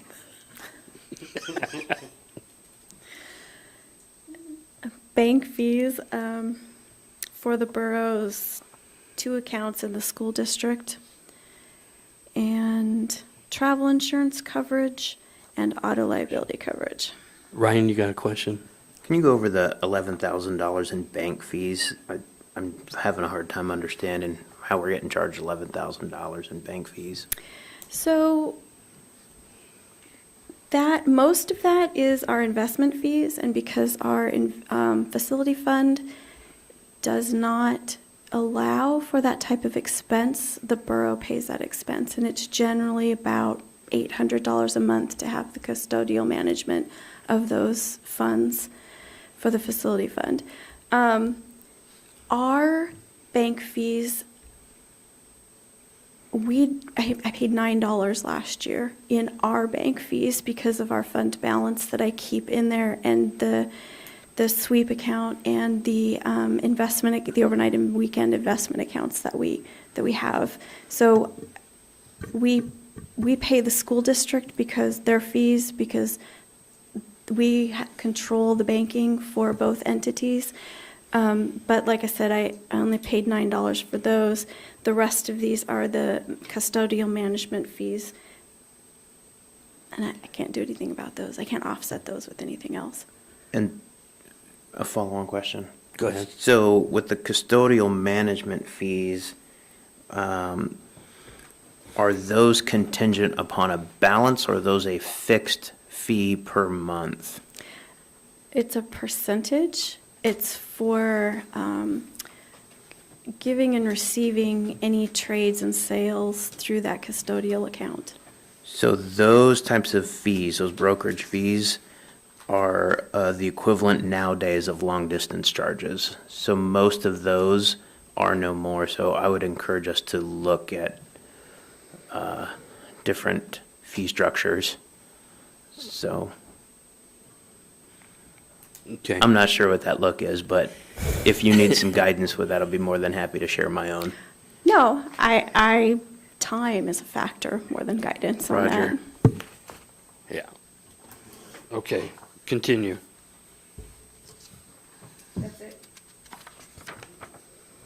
That's it for me. Okay. Other than, I take that back. There's, yeah, thank you. I'll do, yeah, the 100, 190, education, culture, recreation, the North Star PTA street lighting for the school is something we pay outright. And then the Carlick Ira Council, that's pass-through money from the state of Alaska through the community assistance. And that is actually on your packet review this evening, so. Yeah.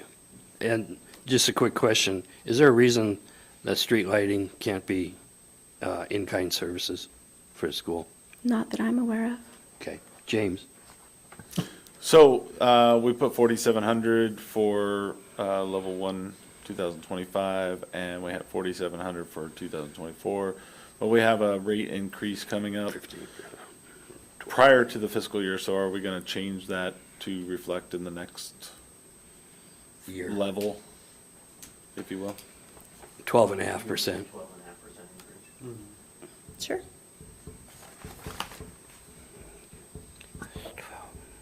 12.5%.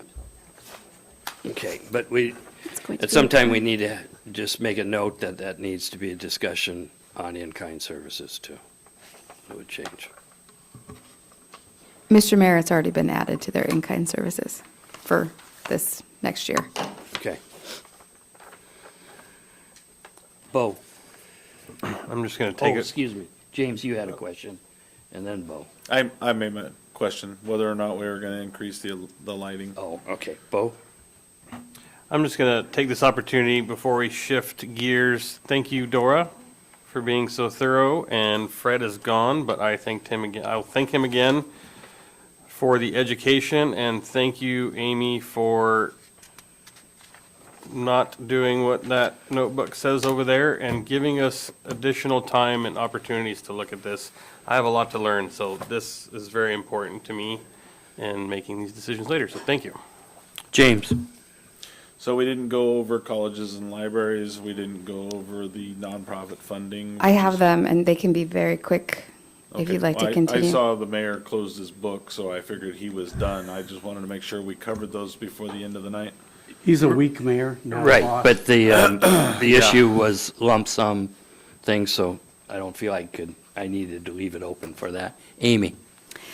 So, looking at the Kodiak colleges, Kodiak colleges and libraries, which ends up being Kodiak College, since that's what's here, from 2021 to 2024, we have varied anywhere between $50,000 to $100,000.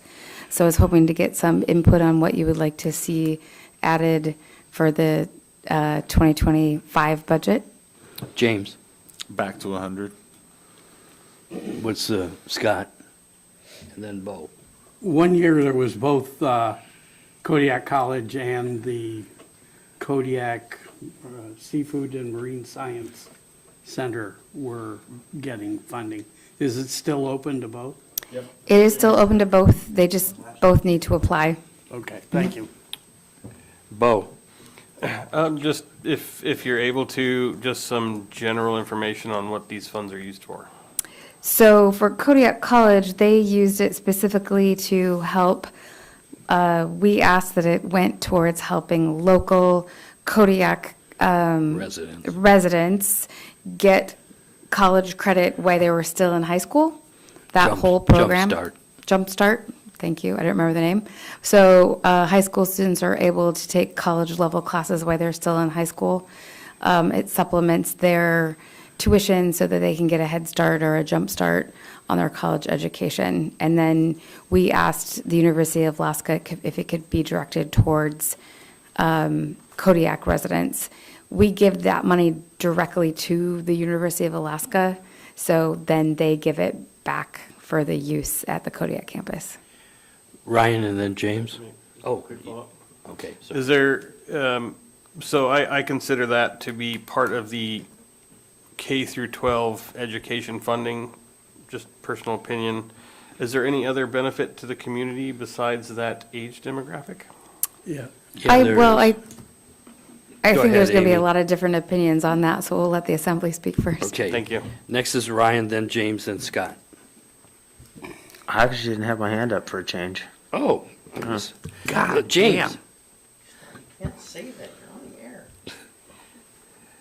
James, then Scott. So, as far as Jumpstart, it is primarily for high school students, but it is also used for anybody starting their secondary education. So they are limited to making sure that they're Kodiak residents. That's the one thing, is they've got to limit it to Kodiak residents.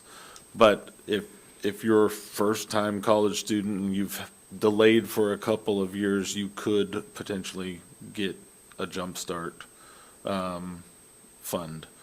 And then the part for the Marine Science Center, which is the other one across the bridge, they have used it for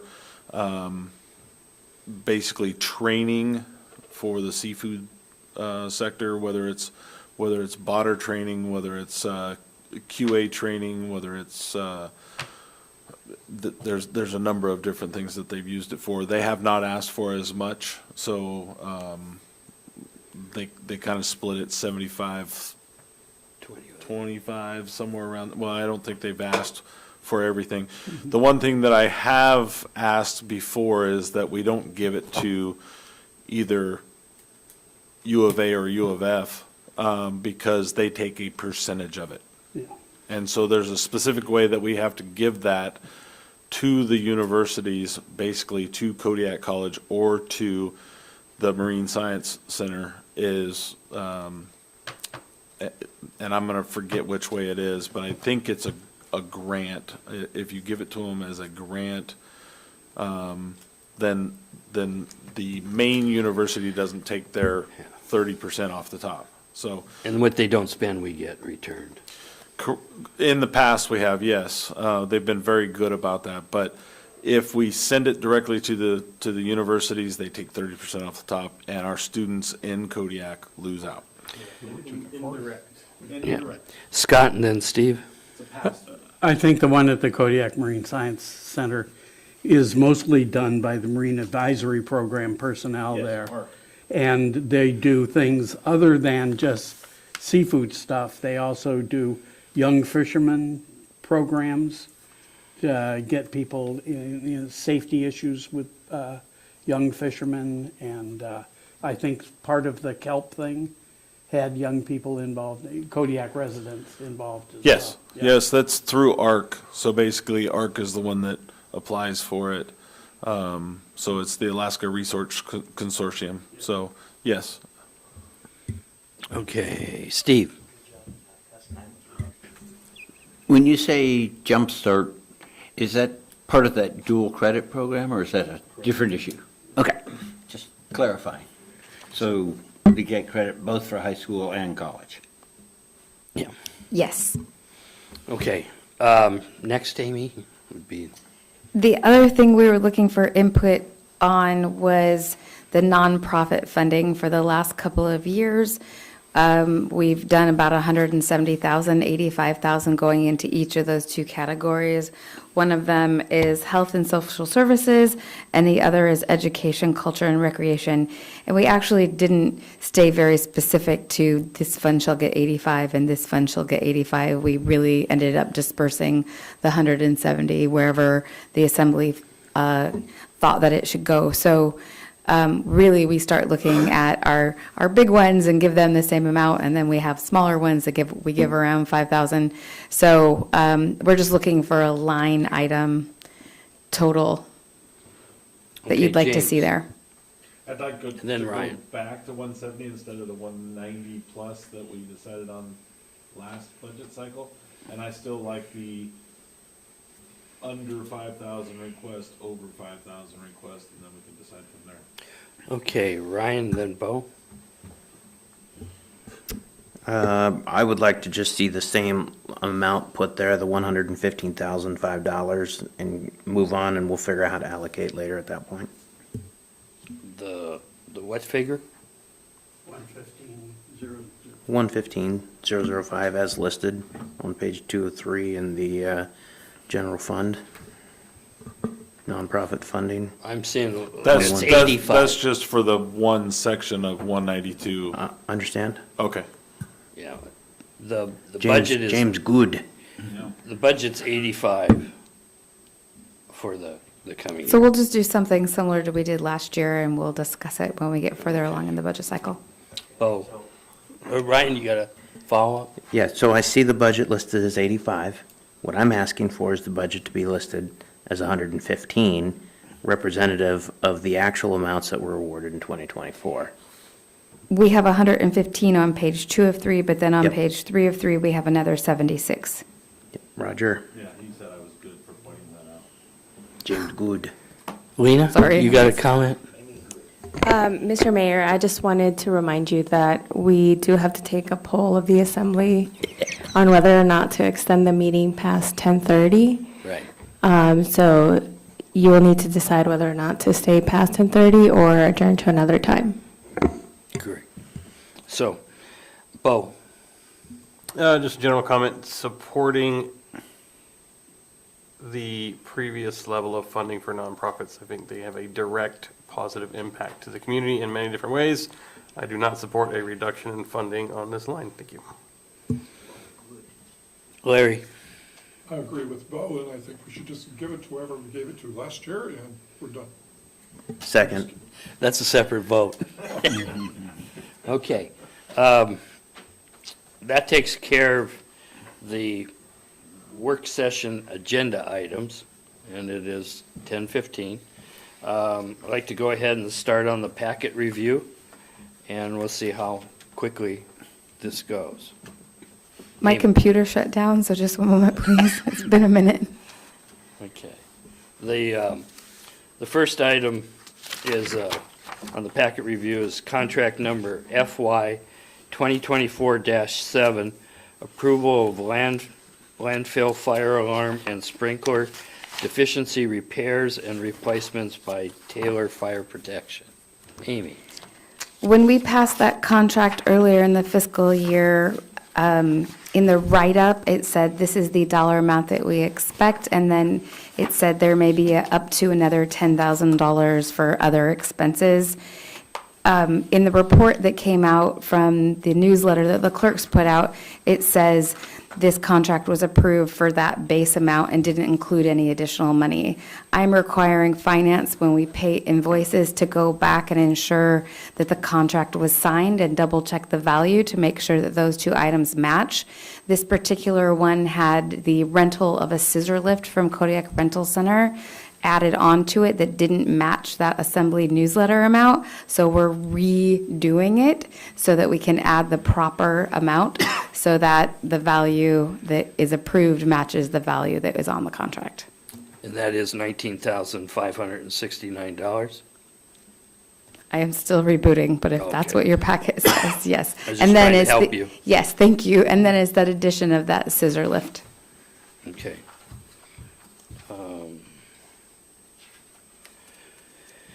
Next is resolutions. Resolution number FY 2023-3B, a resolution of the Assembly of the Kodiak Island Borough amending the Kodiak Island Borough Records Retention Schedule and Central Filing System to reflect amendments to the Finance Department Records Series. Amy? That is the clerk's, Mr. Mayor. Oh, okay. Lena? Thank you, Mr. Mayor. As it's in the, bless you, discussion, it's just a cleanup for our retention schedule. We have revised the clerk's retention schedule election retention schedule. And finance, we've been working with Dora, and it's taken some time to go over, but this is just cleaning up their existing retention schedule to meet the needs of the department and maintain the record keeping. I'm zoning out, but it's just a cleanup of the retention. Ryan, did you have a question? I was actually trying to get your attention on the previous issue, the contract, but if Okay. we've moved on, I missed my No, opportunity. that's my mistake. Go ahead. So I just wanted some clarification on that, that the contract allowed for up to $10,000 in additional costs. The discussion did, but that's not what got recorded in what the clerks wrote. And so, we could have just did that, but, I didn't want to do that. I don't want to, finance for their audit purposes need to be able to show that the amount that we are spending is what the assembly approved to clear. spend. And so because those two numbers don't match, I just want to make them match before that's finalized. So what did the contract say? That 19,000 number. Okay, thanks. All right. Next is resolution number FY 2024-15, approving the native village of Kodiak and the Kodiak IRA Tribal Council as an unincorporated community for participation in the FY 25 Community Assistance Program. Amy? Thank you, Mr. Mayor. This is an annual resolution that we do that certifies the native village of Kodiak as an unincorporated community in the Kodiak Island Borough, and we confirm that they meet the Community Assistant Program eligibility criteria. In state statute, the Assembly has certified the state's program's criteria that there is a minimum population of 25 and that they meet certain criteria. You can see in your packet that there's a resolution that states that in order for us to make sure that they have the correct population, we contact the state. They came back and said that the population estimate for Kodiak is 28, so that meets. And then Kodiak fills out a form that says they list, they have to have 3 of 7 of the listed services. So you can see the form in your packet where Kodiak listed those 3 of those 7 services. And we will be a pass-through for them for that $15,789. Okay, any questions? Next item is resolution number FY 2024-18, designating the individual who will serve as temporary administrative official during the absence of the regular administrative official. Amy? Thank you, Mr. Mayor. This is specifically to address the fact that Dave Conrad is going on vacation from April 6th to April 28th. And so in the event that I am unable to perform my duties, I need a backup administrative official, and that will be Seema Garut that will step into that role. It also makes it so that if I am gone on vacation and something were to happen to Dave, we have an emergency backup set, so we have an administrative official that's 2 deep. So anytime that comes into place, we will have someone set up. For instance, when I was in DC, Dave went for training. That took both of us away from the island at the same time. So we need someone in case of emergency, or we need a signatory authority. It just sets it up so that we don't have that situation again. Ryan? So I understand from previous discussion that there is a pay incentive that's associated with this role and responsibility. Is that expectation to be carried over? Yes, so the administrative official role has a 10% increase to their salary so that they are. Continuous. Continuous. Yep. And it's put there, so it's meant so that they stay up to date on things that are going on in the borough, so there isn't a huge learning curve if they have to step in and sign something or take care of something, yes. So now we're going to have 2 people have that 10%. That it would switch. So when the administrative official goes on vacation and Seema steps up into that role, Dave would lose that 10% and Seema would gain that 10% for their salaries, for their individual salaries. Continue, Ryan. Yeah, I'd like to discuss this a little further, and since time is creeping away from us, I'd like to actually postpone this to another work session to flesh this out a little bit. Do you want me to redo the resolution that just names SEMA as administrative official for the time that Dave is gone in April? Because we need a resolution stating who the administrative official is in the event that something were to happen to me. They I need would to be have fine with that. signature. Okay. Yeah. I'll have Well, a I version. think we need to take a look at what the pay is, too, and question why we're paying somebody an increase full-time. That's not, we I don't don't do that in any other Well, I department. didn't understand this to be as a full-time pay. This is a episodic pay, correct?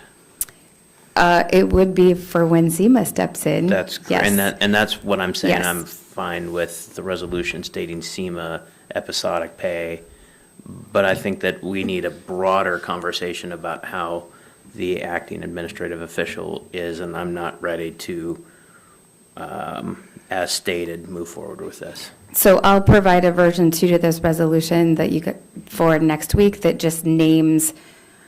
For this episodic Right, April just, event. right, just for the April event, and then if we can, we have we can agenda have a setting on discussion on Tuesday, them. so we can maybe add that to an upcoming work session. Okay, Lena? I just wanted to remind you, Mr. Mayor, we have 6 minutes. Yeah. Been doing pretty good. Let's take a quick vote on extending to finish the, A poll of the assembly majority, Can't be a vote. okay. it can't be a vote. Poll, James. Nope. Steve? How much do we have? We have Well, to you got, see what we got. Both comments. For sure, let's get it done. Okay, Bo, Let's continue. Larry, Continue. Scott, Yes. Ryan? Yep. Okay, we're continuing. Continue. Okay, Amy, that took care of, any other questions on that one? So we will move on to, next is resolution number FY 2024-19, authorizing the manager to accept the 2022 state and local cybersecurity grant. Amy? Thank you, Mr. Mayor. This is something that Fred referenced earlier. We have a $55,000 grant that they applied for and won to bring an outside consultant in to do a cybersecurity evaluation of our IT department. Our code says that any grant money will be accepted by resolution when it's for a specific item. So the resolution that you see in front of you is that resolution, so we can accept that $55,000. Okay. Next item, any questions on that? Seeing none? Ordinances, oh, Larry? Very quickly. And we can talk about this at a later date. But whenever we have the, writing grants is not part of their job description, as I understand, and we have employees that are doing that, and probably some in their own time. It seems to me, one of the things to consider when they do this, that there be some kind of stipend associated with it. I mean, if we're paying 10% for somebody just to show up and sit at the desk, because you're not here, and people write on their own time and their own initiative these grants that benefit us greatly, that somehow it might be good to compensate them in some way. Besides, it might be encourage more of it. Thank you. That's interesting.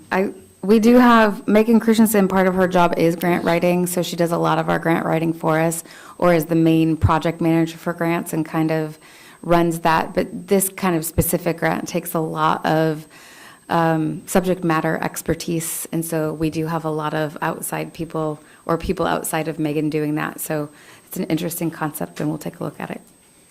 Okay. So next is ordinances for introduction, ordinance number FY 2024-17, ordinance of the Assembly of the Kodiak Island Borough, amending Title II, Administration and Personnel, Sections 2.30, Rules of the Assembly, Section 2.30.060, Order of Business and Agenda, and Section 2.30.070, Ordinances Resolution.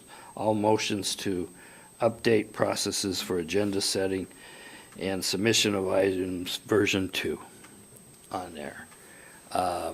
Amy, you have anything you want to say, or? We already I think discussed that during That's the. my feeling. I have nothing to add. Okay, we'll move on to informational materials. And here, we got manager's comments. Yes, you can absolutely read the manager's report on your own time. I just wanted to say congrats to Megan Christensen. She worked through an advanced certification program for HR, and she got her credential a couple of weeks ago, so I'm excited that someone at the Borough has a current certification. We're also upgrading our website, so as assembly members, if you use the website and find areas that would be easier, if you think of ways that would make it easier for you to use, we'd appreciate your feedback. This week is spring break, or this next week is spring break for the school district. The touch tank will be open on Tuesday and Thursday between 12 to 4. And if you have any other questions, I'm happy to answer them tonight or tomorrow, your choice. All righty. Next item is clerk's comments. Lena? I don't have any comments at this time. Okay. Next is assembly member comments. We'll start with Ryan. Well, no comment. Scott. No comment. Larry. No comment. Bo. Thank you, Fred, Dora, Amy. Steve. No comment. James.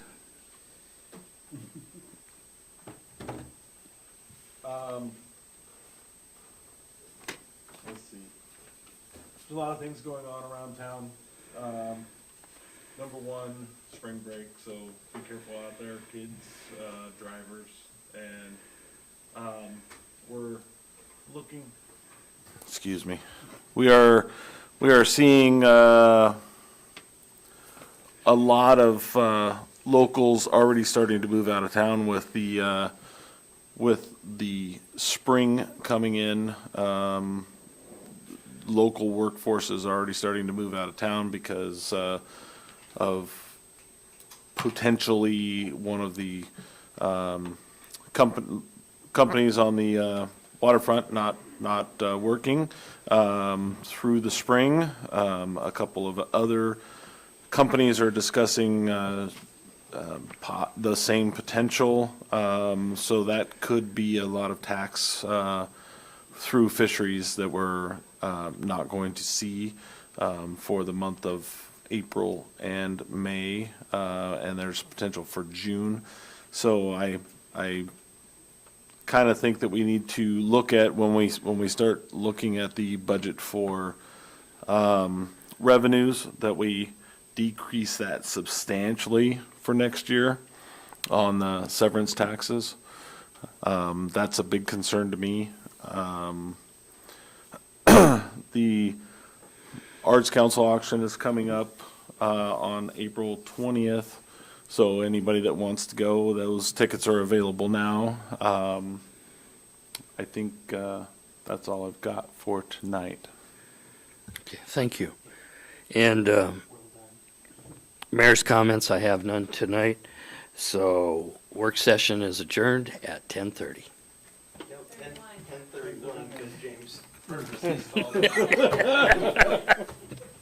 10:31.